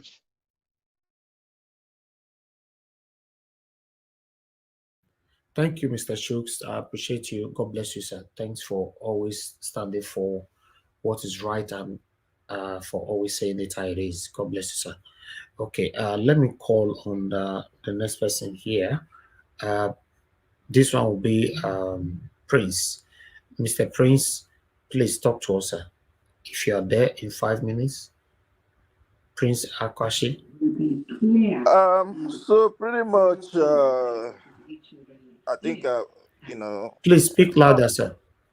Yeah, I just wanted to turn down the TV. So for me, pretty much, I don't have much to say other than the fact that, like you've been saying, we are all encouraged. Just keep the faith. To some people, it will feel like, oh, we're keeping quiet and things are happening. No, it's not like that. You know, it's not everything that we do that we're supposed to say online. Um, we all know ourselves individually, and when I mean individual, I know myself and I know what I'm doing towards this movement. I know you, the little I know about you, you're also doing something, in order to help the movement. Yeah, the time is here, Monday is here, and then definitely Wednesday, the 10th, would be the actual resumption. My happiness is that there are cases that they need to give a pronouncement, you know um before any other thing. I think the one that would take a longer time would be the one of the result, but the ones that concerns the constitution can be taken care of. According to Agbakoba, he said 5 hours is even enough to finish it. But however, let's give them the benefit of the doubt. To me, I believe God is still on the throne. I'm not that religious, like a fanatic, but I believe God is on the throne and He will do something better for us. Thank you. Mr. Elvis. Thank you. Thank you, sir. Mr. Chus, okay, sir. You want to say something? Yeah, sorry. Yeah, because I wasn't here when this was discussed. I'm just wondering, in a case whereby they rule before the inauguration day, and one of the ruling is against Tinubu on the constitution, saying that the 25%, what will be the outcome? Because knowing what I know, during the time of if governors, because I don't think we have had this kind of a case with presidency, if governors, whoever that holds the certificate, it doesn't matter if they go on appeal, they still sworn them in. But why am I asking this question is, if the constitution says you must have this, and they issued in certificate, and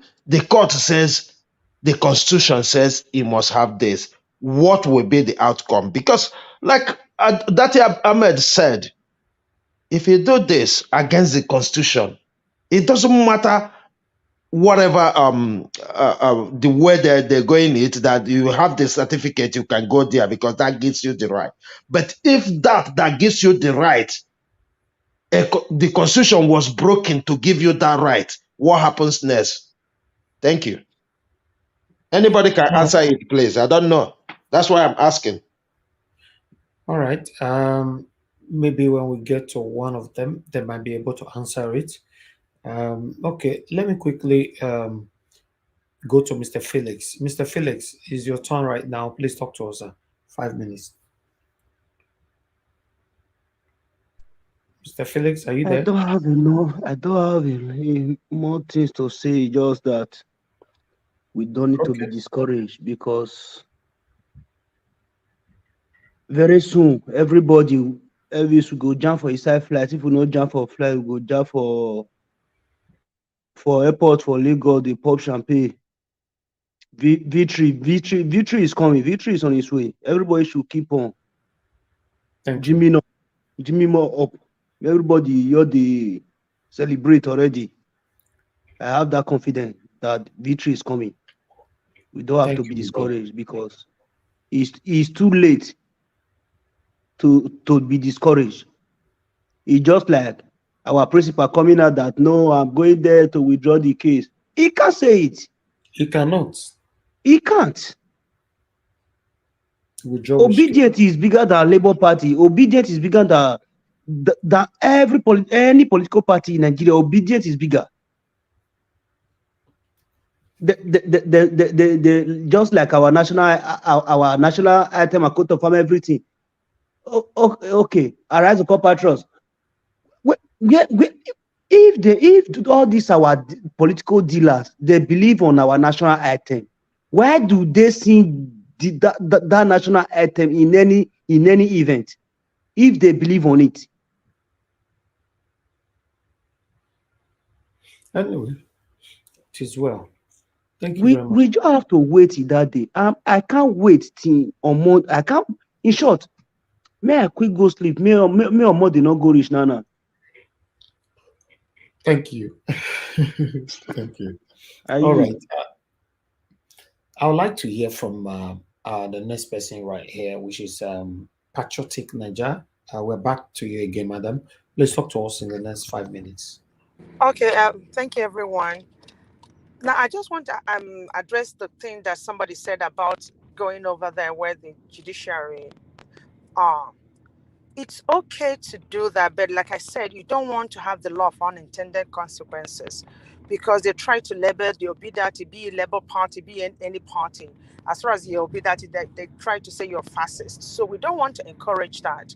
So we can still make our statement and make sure that those people do the right thing by the grace of God without jeopardizing our goal. So that's that. Then the final one is that I not really find, second to the last, is that I believe we still gotta keep up hope. Keep hope alive. Don't relent, pray, and believe that it's done. There's power in the tongue. Let nobody confuse you, let nobody convince you. We are going to get the mandate back. I believe it, and I pray that people do believe it. And then the other one I'm trying to say again is that people should not just say and do. They say and say. They have to back it up with actions. Back it up with actions. Back it up with actions. And if we have to start forming cross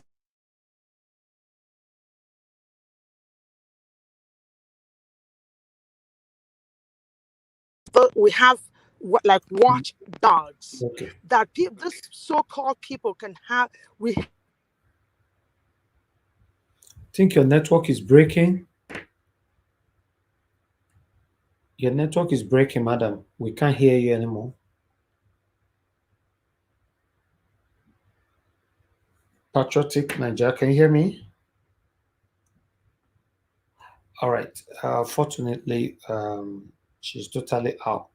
Okay, let me move on to the next person for now. I think our network is affected. I'll move on now to Mr. Alex. Mr. Alex, thank you very much for joining us. Good evening to you. Please talk to us. Good evening, Mr. Najawash. Good evening, my fellow panelists. Good evening, those on the comment section. And good evening, viewers worldwide. First of all, I want to quickly make an impression on what that lady just said, that you should know if you have to go around the court and come on. even if an individual, is not even Peter Obi or is not even Labour Party, have a case, people have rights to go around the court, but the court will give you a distance. The security men around the court will give you a distance. It's very important. It happens all over the world in every democracy.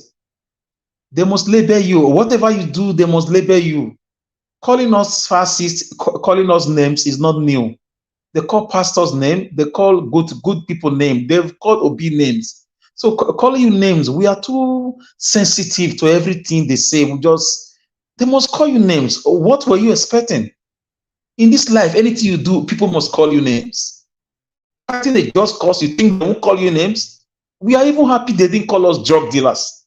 They didn't call Obi a rapist. They didn't bring a child from another place and say is his lost child. You know, all those things. Or they didn't pay a prostitute to come and testify against Obi.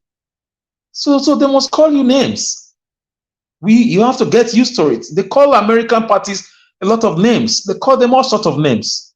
It's normal. And when they have case in the court, they still go in their thousands. They have placards. They carry their megaphone. They make utterances constructively for the judiciary to know that this is not, a walk in the park. So I just said I should make that impression. Because we are in a democracy, not a military regime. We are not in an Arab country, for God's sake. They call you fascists, call them fascists back. Period.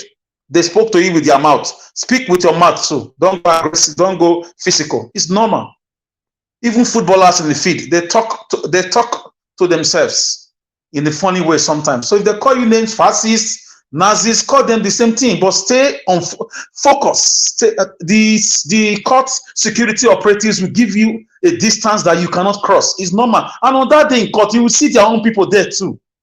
So I want to advise people who are around the court area or the Obidati movement. They should organize people with placards, do the right thing, give us our mandate. And they can even be chanting it at some point. It's what we see on the news everywhere around the world anytime such things happen. So let's not be too sensitive about names calling. They call Jesus names. So who are we for people not to call us names? If you are doing the right thing, like Nigerian Watch is here, they call him names too. So it's a normal thing.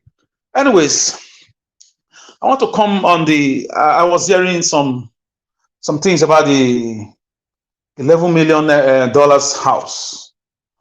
And this was what Osajifo Kwame Nkrumah was talking about. I'm trying to align with what Tunaja was saying before. The way our leaders run abroad, they just feel relaxed. How we cannot go back to our slave masters. That really hit me hard. That was a very strong statement. And it's true. To be honest, it's true. I've never agreed with Tunaja. It's not common. But when he said that, that really hit me hard. How our leaders, our experts, everybody seems to go back to the same people that has done us a lot of damages. And it's very sad. Like he said, it's like a curse. The same people who come. Can you imagine in the Sudan evacuation? Have you asked yourself, what is 500 Germans, 500 or 300 Canadians, 400 Americans? What are they all doing there? 700 Japanese. You cannot tell me they are all diplomats or they are all ambassadors. Ambassador is one person. Maximum 10 or 15 staff can be inside the consulate. But you saw the evacuation. All these superpower nations are all in Sudan, in their hundreds and thousands. What are they doing? Taking our resources, setting us against ourselves. So it's Mr. a very Alex. Yes. Yeah, sorry. They are there looking for uranium. That's what I'm saying. You just mentioned their name. They are number one in the world. So you mentioned their superpowers. So you know why they are super. All their electricity, everything they do is the uranium. The word superpower is a nomenclature. Maybe it's a mistake from me, but these guys are corrupt people. And they wear their suits and come and tell us how to behave at the international airport. But they are doing the dirty job of stealing our resources. So it's a very sorry situation that we cannot stand up. Singapore stood up to them and said it's enough. Kagame of Rwanda, though he's a dictator, but he stood up to them and said it's enough. Gaddafi said it's enough. What countries that said it's enough, they all developed in less than 20 years. Every country that said is enough. We can be friends, but on our terms. So we just keep running to them. I don't know how to debunk this fallacious hypothesis. It's a very sorry state. It's a political international bugaboo that we should sit down and really address. It's a big deal. It's a big deal that governors cannot build hospitals. I can't explain that. How much is it to build a hospital? A normal average hospital. Sadio Mane. We know we commonize things a lot. Sadio Mane is a football player in Bayern Munich. He's having tough times now. May God see him through. He was in Liverpool before. He used $600,000 to build Mediplex, a general hospital in his village, set in Senegal, that the country's president even shamefully gave him a national award. Neighboring country like Gambia, come there. When you say Mediplex, it's not a common hospital. Hospital for children, hospital for the eye, for the mouth, for the tooth, general hospital sort of, but in a mini scale. 600,000 built by French and German companies in less than 9 months. But if it's our government, they will use 8 years and they will not complete it. No governor has a good hospital, not even a world-class hospital, a good hospital, an average hospital. What is wrong with us? We have a big problem. Or even some of us on the platform, if we win election tomorrow, we will do worse things. We will do the same thing. We just, sometimes, according to Nigeria, we just pretend to care. But when we get the opportunity, we will do times 3. We'll change the way we talk. We'll change the way we relate. We'll surround ourselves with criminals in form of security men. Look at buying a mansion for 8-point-something billion naira, $11 million, 10-point-something million pounds in a country where that has been declared the world capital headquarter, capital rejectamenta. It's a very sorry state. It's a pitiable dismal. I don't know how we got here. Maybe we should bring back Chinua Achebe to come and rewrite things fall apart. Promise or part 2. So the way we run abroad, I mean, it's good. Diaspora is very powerful. Look at the remittance. We can't even give accounts as a government. We can't even convert $160-something billion sent back home in the past 7 years. Japanese did it successfully through the diaspora. They built their country. A lot of countries do it, but when it comes to our own, what is wrong with the black man? When it comes to leadership, what is wrong with us?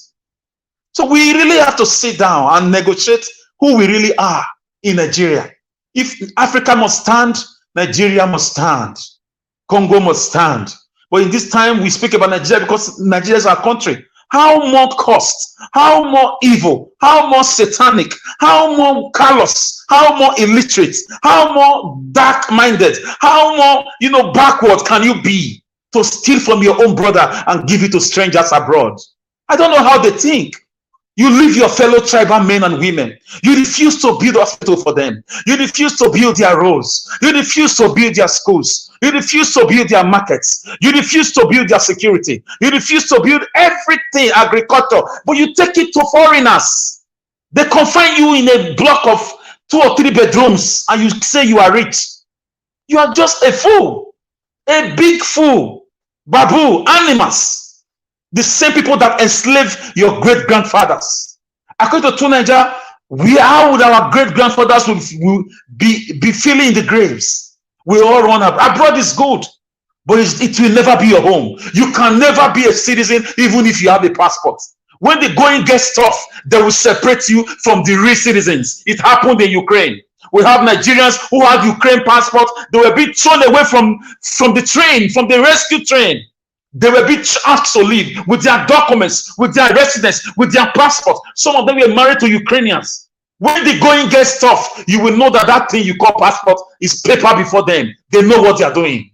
So it's time we get it right. This is exactly what Kwame Nkrumah was trying to speak about when he came back from America to help Ghana become a nation free from the colonial masters. The guy spoke in Addis Ababa of one Africa where the capital can either be Burundi, or Nigeria, or Ghana, or anywhere. One Africa without borders. Why do Europe have the European Union and we don't have a union? And we call it African Union, but it's not really a union. So it's a big problem. So guys, let me just round up this. Thank you, Mr. Peter Obi, for all you have done for standing for a new Nigeria, for standing for tenacity, for uprightness. Thank you. I heard that monies were offered to Obi to back out. He has been made offers. Like they said they will repay him 10 times all he spent during the elections. He said no, he wants his mandate back. I want to thank him. Guys, we are doing the right thing here, educating people, letting people know the truth.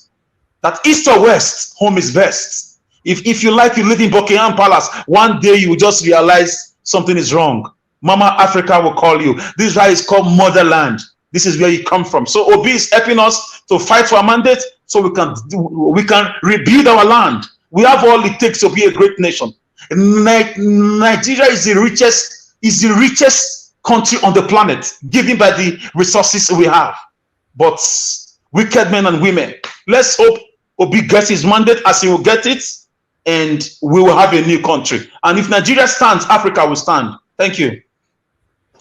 Thank you very much, my brother Alex. When you speak, you say it. I appreciate you for that always. You've been doing this now for the past couple of years. Thank you very much. I strongly believe that we are certainly going to retrieve back our mandate. We are close. It's not easy, but let's encourage ourselves. Please, nobody should even think of the word giving up. Don't try it. And other thing I want to let you know, some obedient might be quiet for now. Everybody is just waiting for that last day. They are just waiting to that judgment from the courts. Doesn't mean they are really 100% quiet. They are just looking from afar. Depend. But please, nobody should give up. We don't have any reason to give up for anything at all. Let me pick 2 calls. Thank you very much, sir, for calling in. Good evening to you, sir. Please talk to us quickly. Hello. Hello, sir. I can hear you. Good evening to you, sir. Please talk to us in 2 minutes. Good evening, good evening, Nigeria Watch and all your panel. I greet all of you. Thank God, the way I want to tell you something. Don't let any of these people discourage you. Don't let any of them discourage you. Nigeria is obedient. They are ready. I am getting in touch with people over there. The point is, in Igbo land, like what this lady said now, a lot of them had been intimidated in the time past and they remain intimidated. They are afraid. But notwithstanding, every Monday in the entire eastern states, they don't allow them any movement. But people are daring it now. They come out on Mondays. Now, the point is this. The obedient have made their mark. What's his name? What do you call him? The Akamu of the man. If you hear such a clown talking, you will know that there is something he knows. They are threatened. The people, what do you call the judiciary are prepared to give justice now because they have had so much. And I'm telling you, I can assure you, they are not longer intimidated. This woman is talking of the military. Yeah, military will support the one that pays them. But notwithstanding, it is not everybody in the military. The judiciary, I want to suggest one thing, that Nigerians should be prepared for. If by the 13th, we get anything contrary, you will see what will happen. We don't need to talk too loud before they start pointing accusing fingers. Thank you, sir. But you are going to see what will happen. Nigerians are just keeping quiet. They are keeping quiet to know what is going to happen with the judiciary. But with our prayers, the way we are praying it, Nigeria, if I tell you that almost a year before this election, I was in Nigeria, I was praying constantly till I came back over to this prayer. I know that you don't know me, but I'm telling you, the way Nigerians are praying, no human being will take You know, if you remember the very first day I came to your platform, I made a comment. I said, people may say Tinubu will be sworn in, he will not be sworn in. I said, you'll be surprised. He lifted up his hand, he wants to take the oath, and somebody slumps at the end there. If they are not threatened, what are the witches doing to come and say this? That is a beautiful thing for them to even tell us. They have given us the opportunity to know that they don't have any, don't have any background. They are finished. Thank you. God will help them, and Nigerians will stand as we have pronounced. If we come to pass, God bless you all. God bless you, sir. Goodbye. Thank you very much. Good night. All right. Yes, words like this are very important. Let's continue to encourage ourselves. You know, we are close. We are very close. You know, this is the first time I've seen Nigerians united, fighting for same cause. It's very, very important. We need to do this. If not, we all will grow old, like the same way our forefathers grew old and died. You know, they could not achieve what they were fighting for. You know, Nigeria is getting worse. Look at the music. Some of the music that we play all the time here, all this music were played years ago. And look at what they were talking about on those musics. Is even worse now, what is happening in Nigeria. So we can't continue like this, my people. So you don't have any reason to give up, because if you give up, or if you don't, there's no other option, like I said before, except you are choosing to be one of these satanic people. They will pay. How it works, in case you don't understand how APC and PDP works, they pay you for a service. They pay you to go and cause other people's pains, and you collect the money, you go and buy a Benz and be driving around, you say you are happy. No, that is not a definition of happiness. You know, this is the time to change Nigeria. And I believe strongly, I repeat, I believe strongly that it's only Mr. Peter Obi that can change Nigeria for you and I. I know you might dispute me if you are watching me right now. Maybe you are APC people or PDP people. But I'm telling you, sir, I'm telling you, madam, I'm telling you, my brother, I'm telling you, my sister, is amongst all of them right now that is standing, is only Peter Obi. Nobody else. I'm not supporting him because I'm an able man. I be a dome man, a consecrated dome man, you know. But it's Peter Obi amongst all of them that can at least do what you and I have been craving for, probably since we were born. Don't let us give up. Let's continue. You know, I believe we will smile. We always celebrate by the special grace of God. The judges, they are human beings. They have a heart. You know, someone was calling me the other day privately, telling me that, you know, if the chief judge make a decision, it's over. I say it's not over. What about the remaining other judges that is working under him? If I'm, for example, I'm working there, chief judge just came from nowhere in the morning telling us this is what we will do. I'm saying no, God. So what will happen? Don't you have right to oppose them? We have so many judges there, right? So sometimes it's just like me now. This Nigeria was overnight. I'll just tell my workers, say, okay, na satanico. All of them say, okay, sir. No, you shouldn't agree. You shouldn't. So for me, I strongly believe that the judges will do the right thing. Let me go back to Patriotic Nigeria. You were talking earlier on, your network failed, but I'd like you to talk to us now in 3 minutes because you already used some of your minutes earlier on. Are you still there, madam? Yeah, I'm here. Thank you very much. Thank you. Yeah, I don't know which part you guys heard, but be it as it may, this is what I was saying. The bottom line is that everybody's saying don't give up because that's what they want people to do. And I believe it that if we don't give up, then the next person that sees us and sees the way we're fighting, it gives them that encouragement to fight. I believe it in my bone, with the grace of God, that Nigeria will rise again. That sleeping giant will rise. And somebody, God has given that mantle, that armor to somebody like Peter Obi to lead us. And then once he leads us, there's going to be a time when people are going to say, oh, I'm begging. Those foreigners are going to be begging to go to Nigeria. They're going to be begging for somebody to give them visa. Now, with regards to the judiciary, I still believe that we can go ahead and write and use instead of going to the streets and demonstrating, because that's what they're looking for. I still believe we can write, we can use not just writing, but use all the avenues to mount pressure on them. And once we do that, then they are human beings, like somebody just said. They don't live in an island. They will have a mind to say, okay, we need to do the right thing by Nigerians. Because for the sake of posterity, even if you live anywhere in this world, if your home is not good, you're just wasting your time. I'd rather be a gate man in heaven than a king in hell.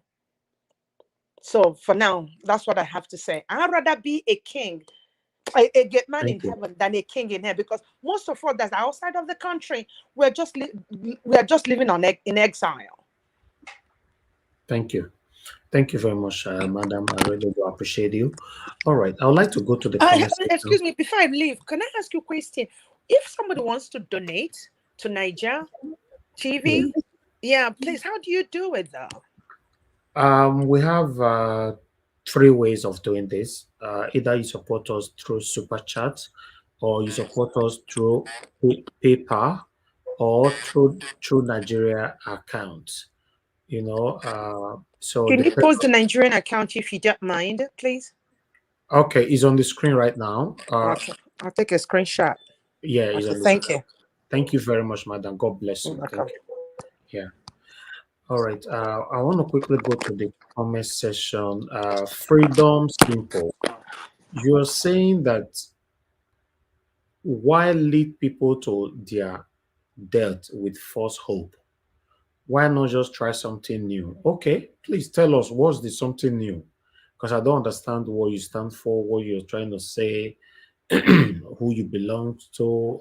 Please, I think we are here to listen to different ideas. Please, you don't put out a pending statement that nobody understand what you're saying.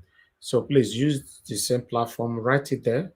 Why not just try something new? Put the something new there. That's why we are here. We are waiting to hear from you. Thank you very much. All right. Let me see if God's power is available for us.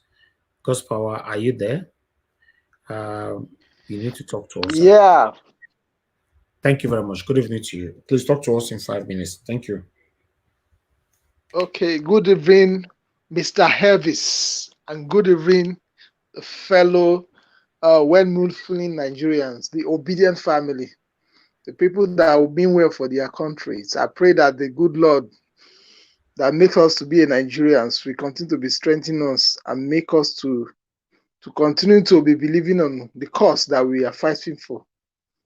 At the end of the day, everybody will smile, we will dance, we will celebrate that God has done it. That's our aim and our belief. I want to say greetings to the fellow panelists, and I want to say greetings to the commenter and everyone that is watching all over the whole world, depending on the time you are. I want to say, let us keep the faith high. Quickly, let me speak on I think I watched the video where Mr. Peter Abati. I used to say, Abati is a kind of person that we should know that is also part of the politicians. He represents PDP, just that most of these people, they don't come out fully. They just hide under the shadow, pretending as if they don't belong to a place. He's a PDP man, so whatever thing that he's doing, he's just doing hanky-panky. And then for Wiki is more or less like a FFK, and what is it called? This senior advocate of nuisance, Festus Fani. So all of them, they are in the categories, and more of them, More of them like that. So we should not be expecting any good thing from them. They are just lobbying for themselves and for their family and for their pockets. It's so unfortunate the kind of people that will call a leader that they cannot even think of us. I think to me, a leader simply means a ladder whereby people can climb. But what we have in Nigerians, they are rulers, they are not leaders. So that is why I cannot call them a leader. They are rulers, they are just ruling themselves and their pockets.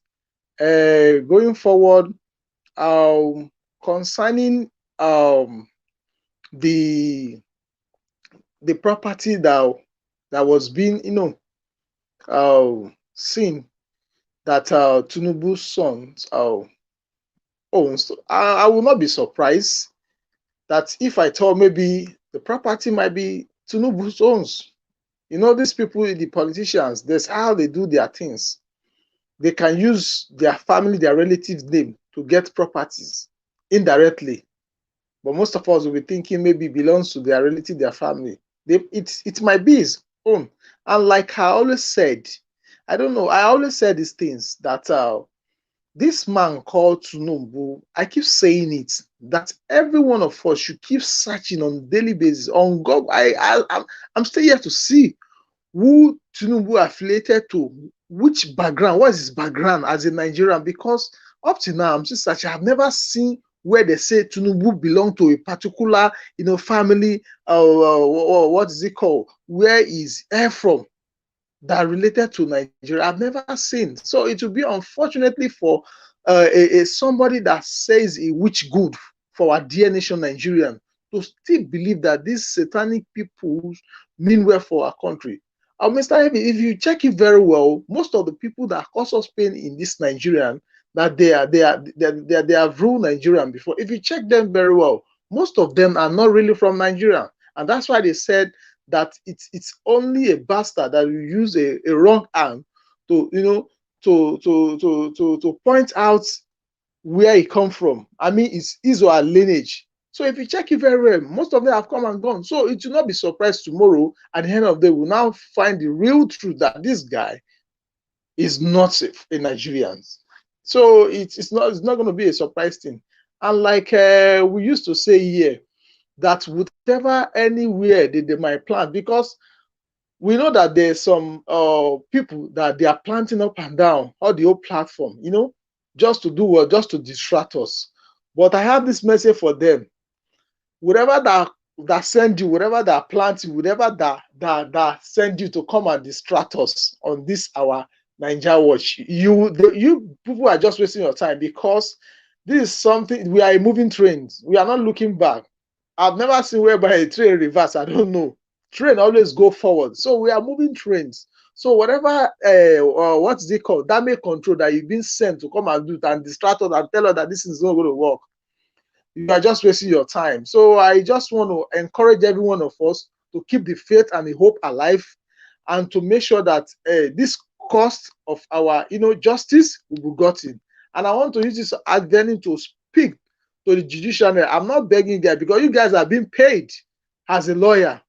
Do the rightful, do the needful, do the right thing, because one day, someday, you will leave this world, and your grandchildren, how did you want them to tag? How did you want them to relate to them as a son or a daughter of so and so person that has been a judiciary before? So if you want your name to be written among the legend, among a very good, well-meaning lawyer that have been respected, just like a Michael Zemeke, Olisa Agbakobe, try to do the needful and make sure that Nigerians got their mandate from these satanic people. I yield here. Thank you, Mr.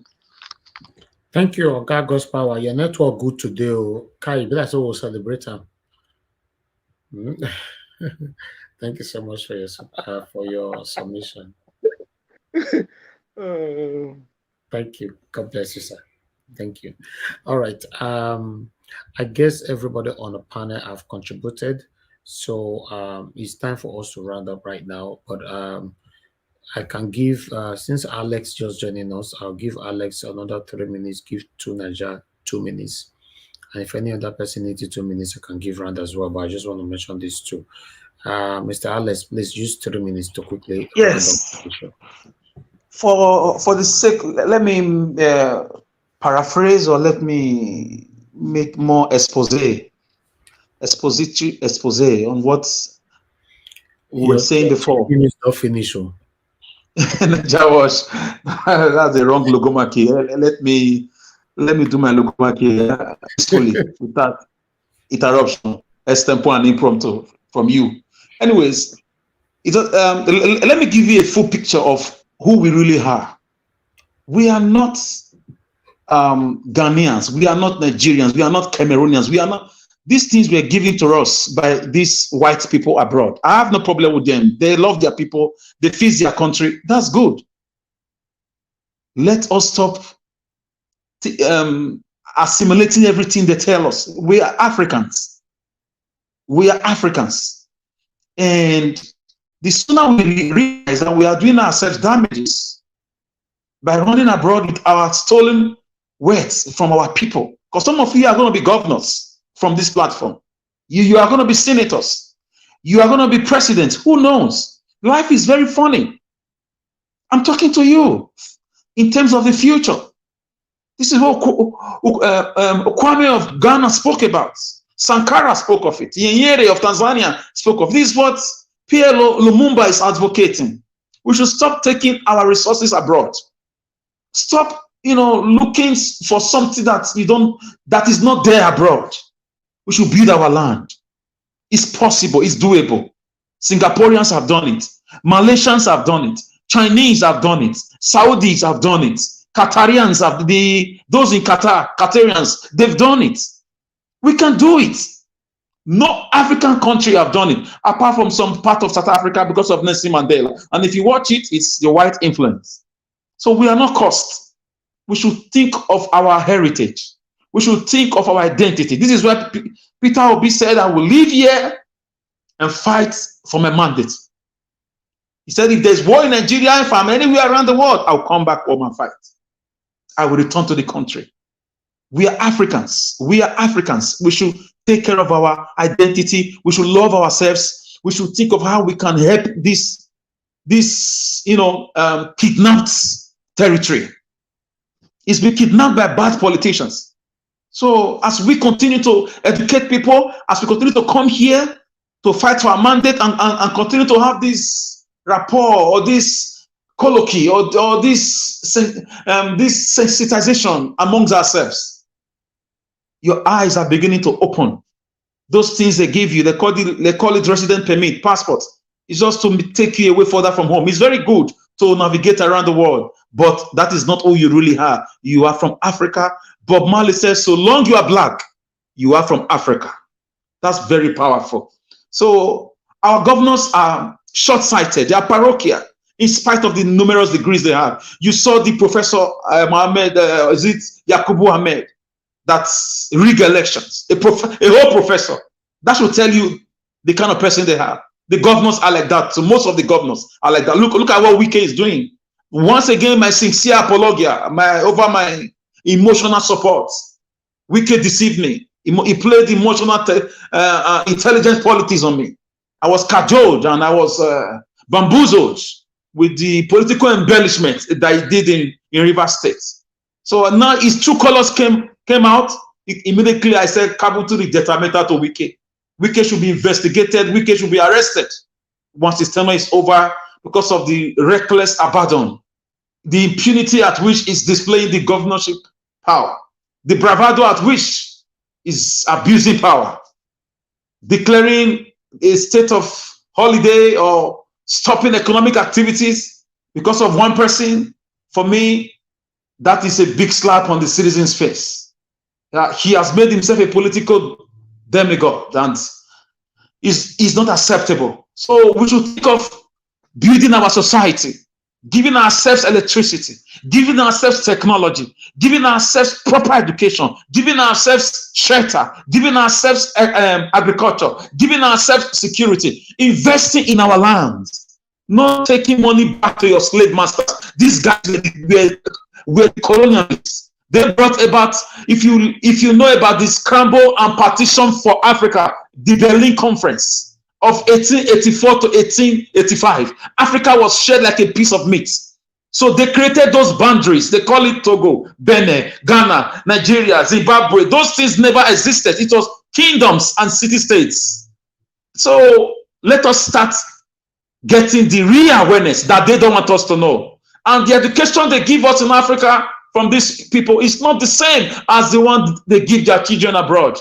So I'm sure that God is going to help us to bring leaders among us that will take the aims of leadership and discuss with these foreign powers to stay on their own, and we can relate as partners and neighbors, not as slave master to a slave. So it breaks my heart to see people taking African wealth back to the slave masters. So for me, I said cabuto rigettamento. For me, it's the height of hypocrisy, is the height of parochialism, is the height of paraquoism. It's just so pathetic how people think. They come here, you see them in Sudan, they've been taking your resources, they build bridges, they build trains, they build, smartphones and jets. You take your own money to them. So guys, no place like home. And I want to round up with this. Mr. Peter Obi will get his mandate. The judiciary will do the right thing. They will shock everybody. They will do, yes, at the worst case scenario, they will announce for a rerun. But Tinubu will never be Nigeria president, even if he's sworn in. Thank you. Thank you. Amen. Amen. He will never be Nigeria president. Thank you very much, Mr. Alex. God bless you. Okay, I'll come to Tunaja. Tunaja, please. I want you to give us another final 2 minutes, please. Okay, Tunaja, don't sleep safe. You don't sleep. Okay, let's round up now. I wanted to be fair. Okay, I appreciate every one of you. I can see that. Can I talk, Mr. Evans? Yes, sure. 2 minutes. Go ahead. Okay. 2 minutes. Okay. In addition to what Mr. Halle said, sometimes when I see Mr. Peter Obi, I always say, remember Gaddafi of Libya. He says something in one of his speeches. He said, we will never leave this Africa because God bless Africa with every woman resources. But because of this Western people, they come and brainwash people, they come and deceive people, they come and do all sorts of things to take our wealth away. And they turn our people to slavery, that it will never. And according to what he said we will remain in Africa and he will die in Africa. He will not go and do slave to people in overs that they will just come and embezzle them. These are the things that we are telling people. But at the end of the day, you take the word that God blessed you with. Just like Mr. Halle said, he said, what is all these white people? What are they doing in Sudan? Sudan of all people, that they know that, okay, this is an African land. They just go there to do what? To be, taking our words. Yes, my brother. They are busy sharing. They are busy sharing our resources among themselves in Sudan and in every country in Africa that have resources. Yeah, on the essence of our ignorance. And like Mr. Paul Lumba said something. He said, once Nigeria stand up, the whole Africa is going to stand. But these satanic people don't want it to be. But it's so unfair when I see people in abroad, that you people are there in abroad, seeing developments, but yet you are still following these satanic people. Thank you. Thank you, God's power. Thank you very much. I appreciate you. Okay, my people, I appreciate every one of you. I think it's time for us to round up. I'm not really ready for a second broadcast today. It's not easy. We can do that maybe tomorrow or next. So, but let's round up now. I appreciate you all. This one will screen full at this particular time. I appreciate you all. Let me go to the people that supported me earlier on. Let me quickly appreciate Alex Osarodio, God bless you for the financial support. Pat Osas, thank you very much. Alexander Gomez, thank you very much, sir.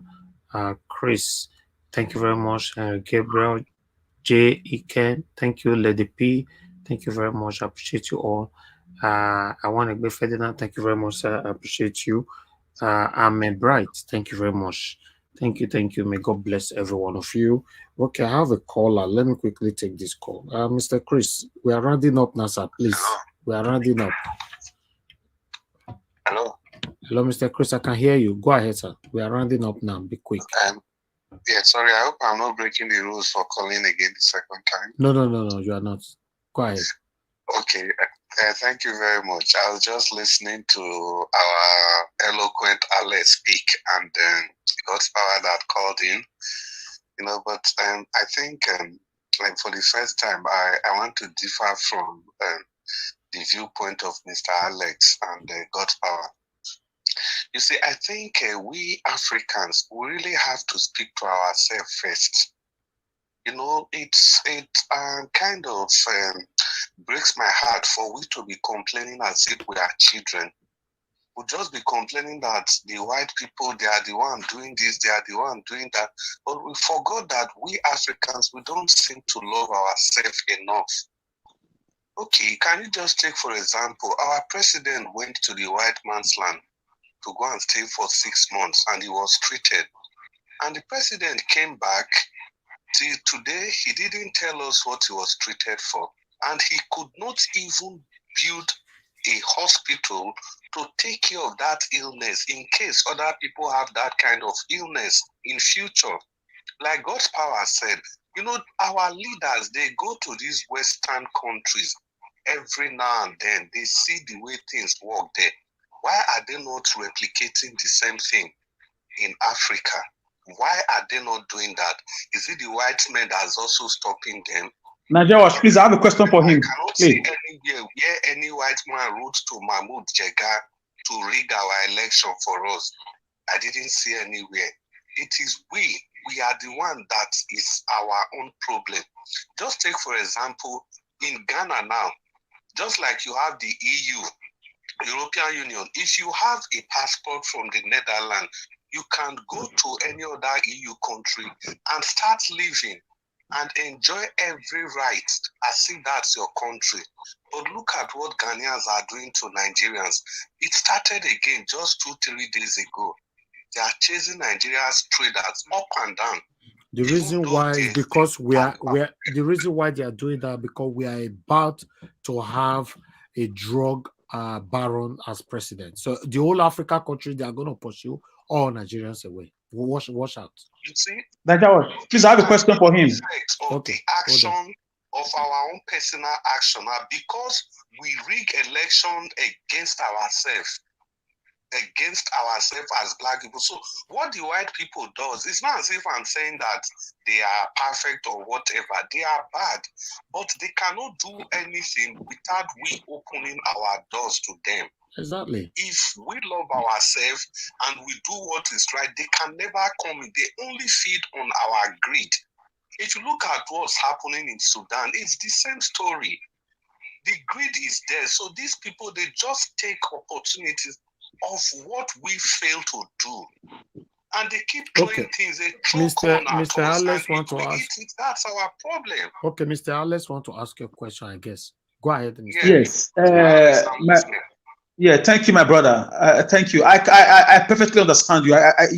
I'm not sure there's anybody who blame our leaders more than I do in most of my submissions. They deserve to be hanged and publicly executed if possible. But have you realized that anytime a good leader comes from a country that speak up, let's assume Alex raise up a political party calls it nationalist and he wins elections, he's fixing his country. These white people will come after his life.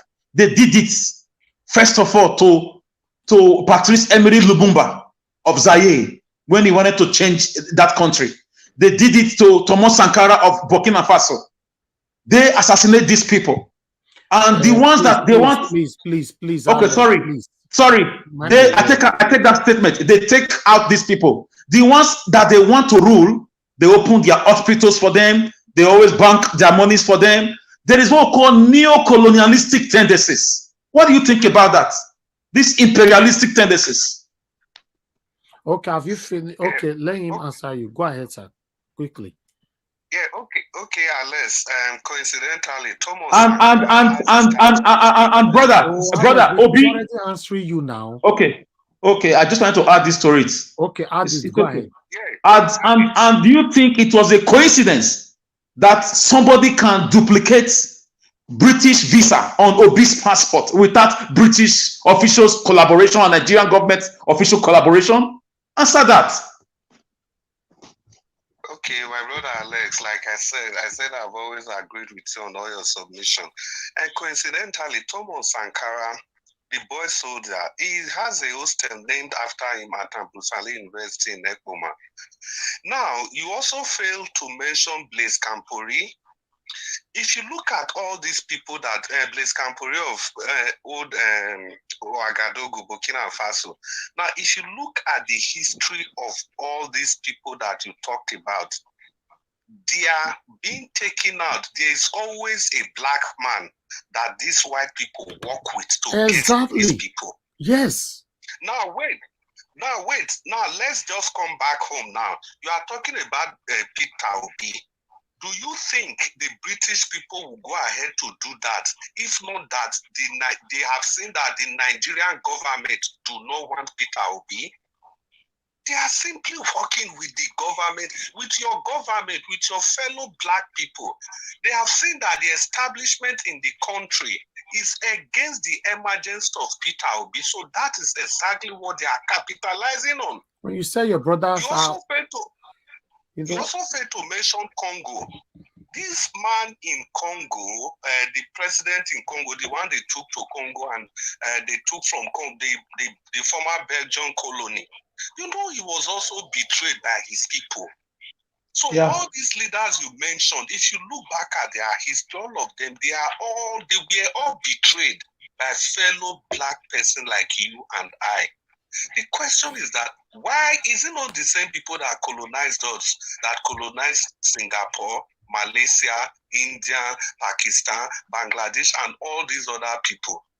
The level of hate, the level of greed amongst us, the black people, is just too much. That is what they are, that is what they are capitalizing. Thank you, sir. And now let me just please quickly say this. Round up, sir. Yeah, I'll round up. Now, even the resident permit and those stuff you are talking about, Alice, trust me, if you leave, no matter how bad these people are, if they give you that resident permit or passport or whatever, you have some rights at the same level as their citizen, the kind of rights that you cannot even enjoy in your country. Okay, thank you, sir. With your own Nigerian thank you, passport. Mr. Chris. Thank you. Good night, sir. All right, I would like to quickly add to what Mr. Chris was saying, especially this is to you, Mr. Alex. You know, for long, you have always blamed the foreigners over the problem that we all are facing in Nigeria. To be honest, I want you to come to the realism of what is really affecting us. Please come to it. You see what Mr. Chris was saying. When you don't sell your brother out, how foreigners go tell no what they happen for inside your house? You now, if you don't tell every one of us we're there right now, what do you eat this evening? We know. If your gate man can't sneakily come out now, can't talk to us for a year, now we go no. Or your house help. So please, let's face our problems and take out these foreigners all the time, blaming them.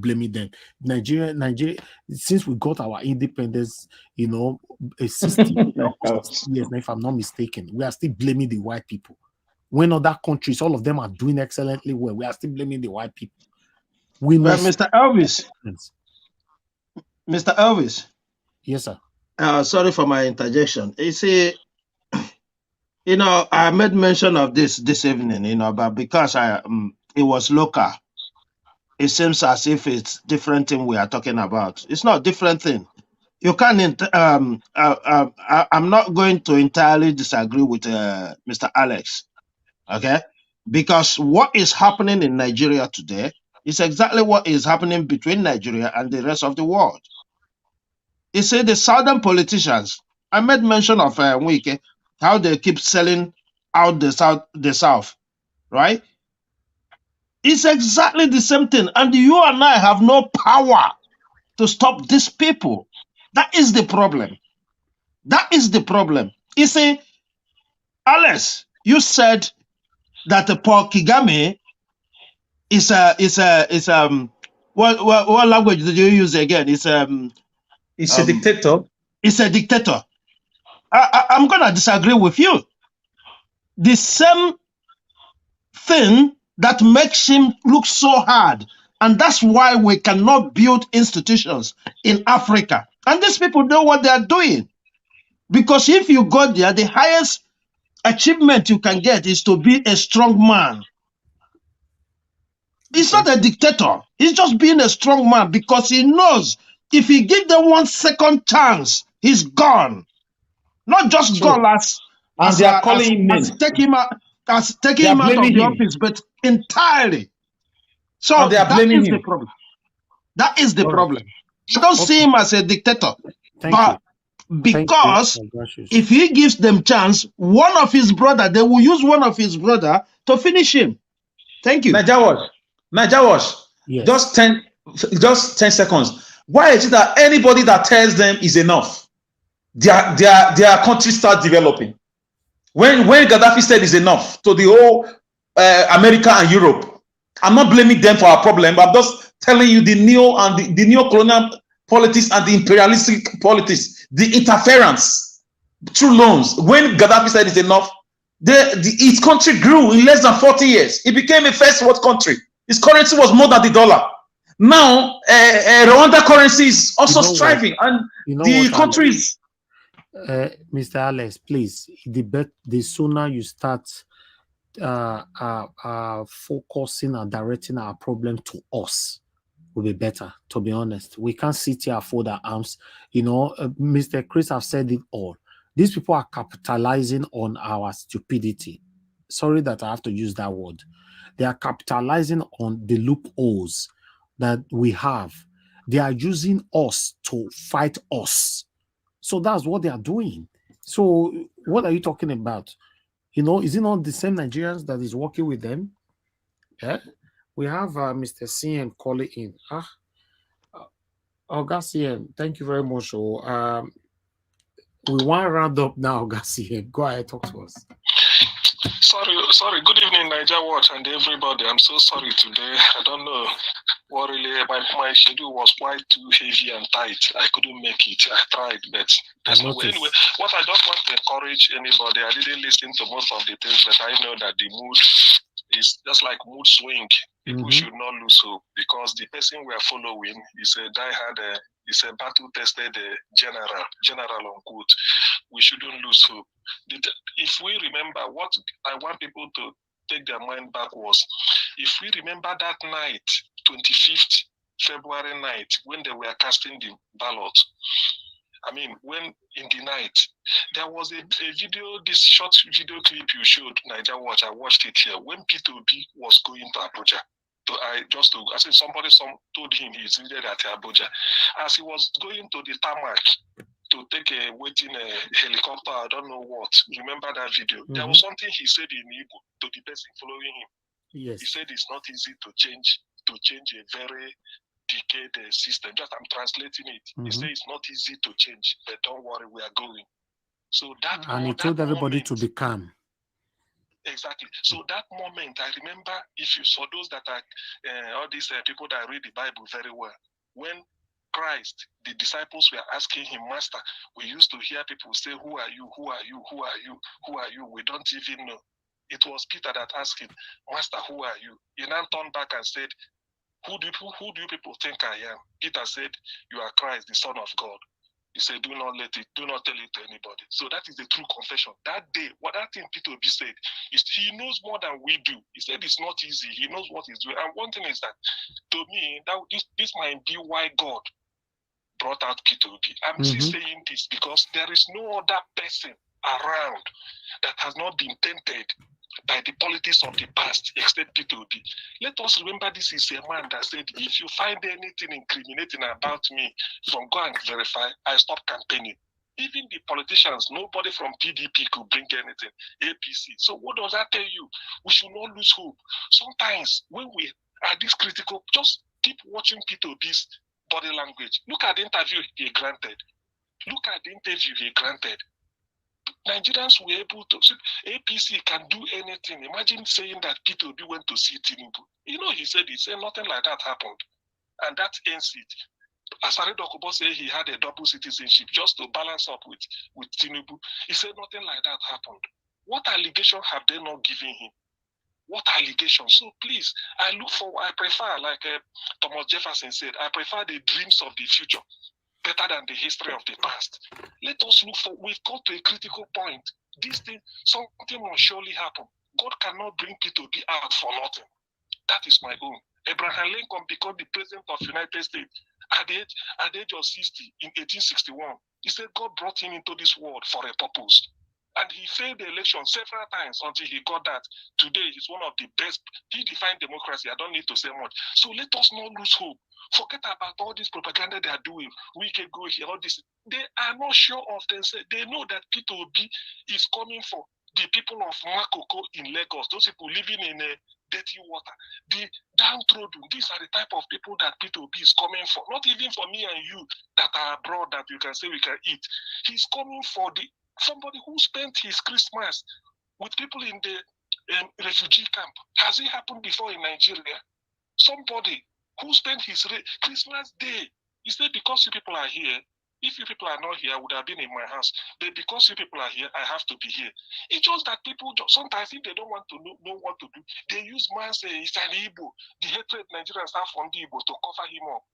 All those things won't work. Thank you. There is a reason why God brought that P2B. Nobody should shake. No, I'm not even having any doubt. When the man speaks, you see wisdom, you see conviction, you see honesty, you see transparency. They know it. Even the white people, a typical British person, they may allow him, if he enters, Britain will come and negotiate business with him on a proper way. All this one, they say Britain want to support Fulani. The moment P2B enters, the Western world, they know he's genuine. They can come and negotiate that business. You think that they do it because they know it's better. So all these things that let us not lose hope at all. People should not come here and express when they say I went to one town and talk to people and they say that it's all those things are just nonsense. I don't buy it. Be steadfast.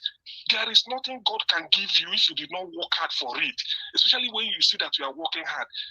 The whole world know that P2B mobilized millions of Nigerians. Just go and watch the video we had before. Mobilize them because the people know this is the man who is reflecting what they had in mind. This is the man, this is their savior because he's so clean. And when he comes, he's not coming for business as usual. Oil theft will stop instantly. Seaport, you see how much seaport will be returning. Even all these establishments that do not bring in money, you will see what will happen. So please, obedient anywhere you are. Don't ever lose hope. Don't ever. I don't even whatever they do, you see, anything can happen. They can rig in Tinubu, do everything. But P2B, God has a mission for him. Nigeria must surely smile only with this man in power. Nigeria must surely smile. That's what I'm saying. Otherwise, we couldn't have had somebody like him. It could have been a case of, well, from Buhari to anything, then Nigeria is cool. But for him to come out at this time is for a purpose. Yes. Well, there is a reason. I'm not doubting it. Otherwise, P2B should have been corrupt. Because if not, it would have just been between PDP and APC as usual. That is it, Otapia and the sniper. So you don't know what to do. That's a reason. Ask yourself, but why did God bring? You can challenge God in prayer. God, why did you bring this man?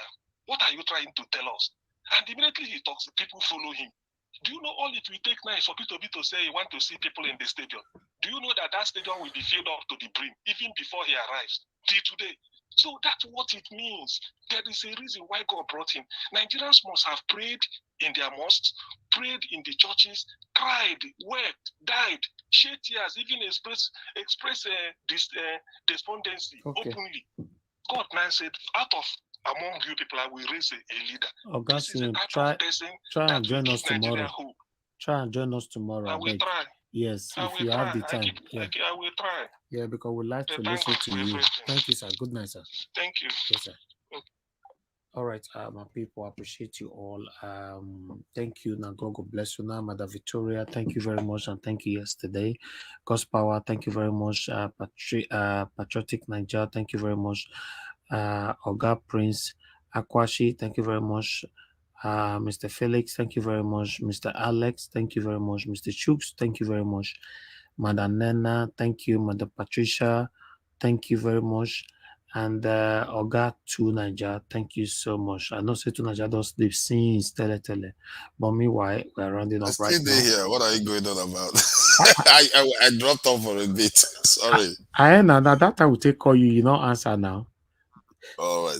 Yes, but that's fine. You've done well. Tomorrow, please endeavor to join us again. I like to learn from everybody here. I want to appreciate every one of you equally. We are learning from each other's here. Like CM just stated, nobody should give up in anything because you don't have a second option. That's just the fact. If you let that ring in your head that you don't have a second option, if you think you have a second option, mention the name of your second option to yourself.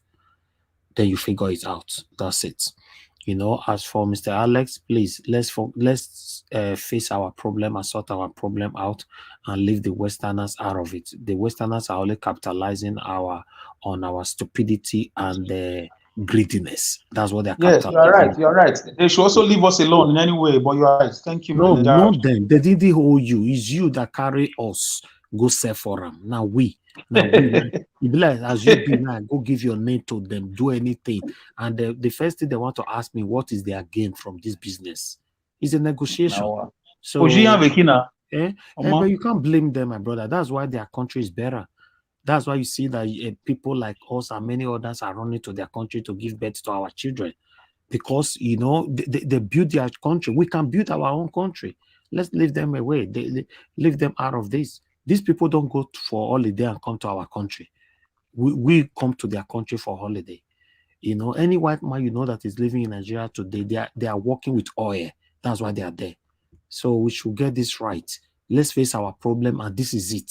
Please, my people, let's face it. We are close, and I believe strongly that we will achieve this by the special grace of Almighty God. And God bless you now.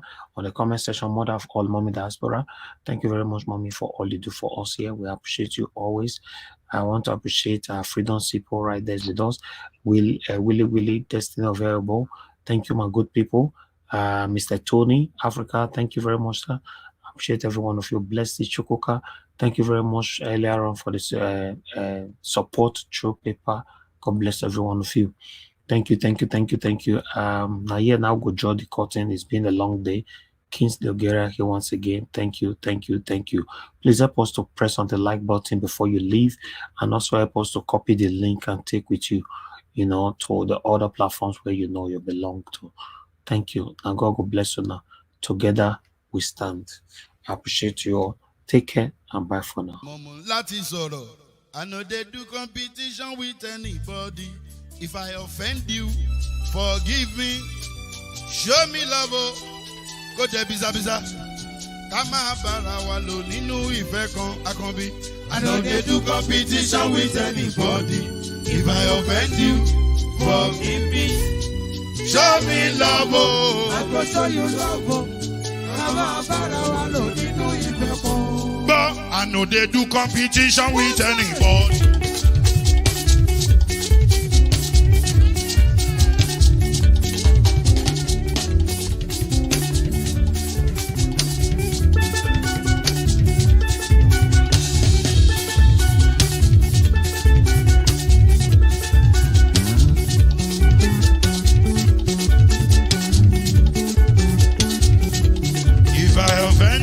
Forgive me, show me love, I go show you love.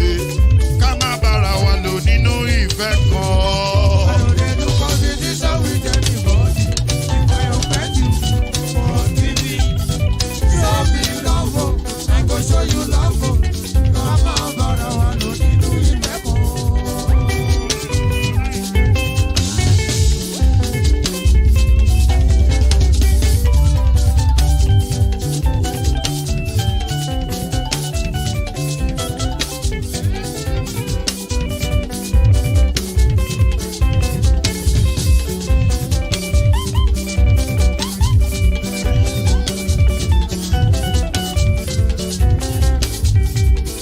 No, they do competition with anybody. If I offend you, forgive me. Tó bá ti sanwó fún Ṣẹ́gun nàbí o. Ẹ fẹ́ jókù. Alákọ̀bí. Ṣẹ́gun nàbí. Alakobi. Isabamela. Anybody? Anybody?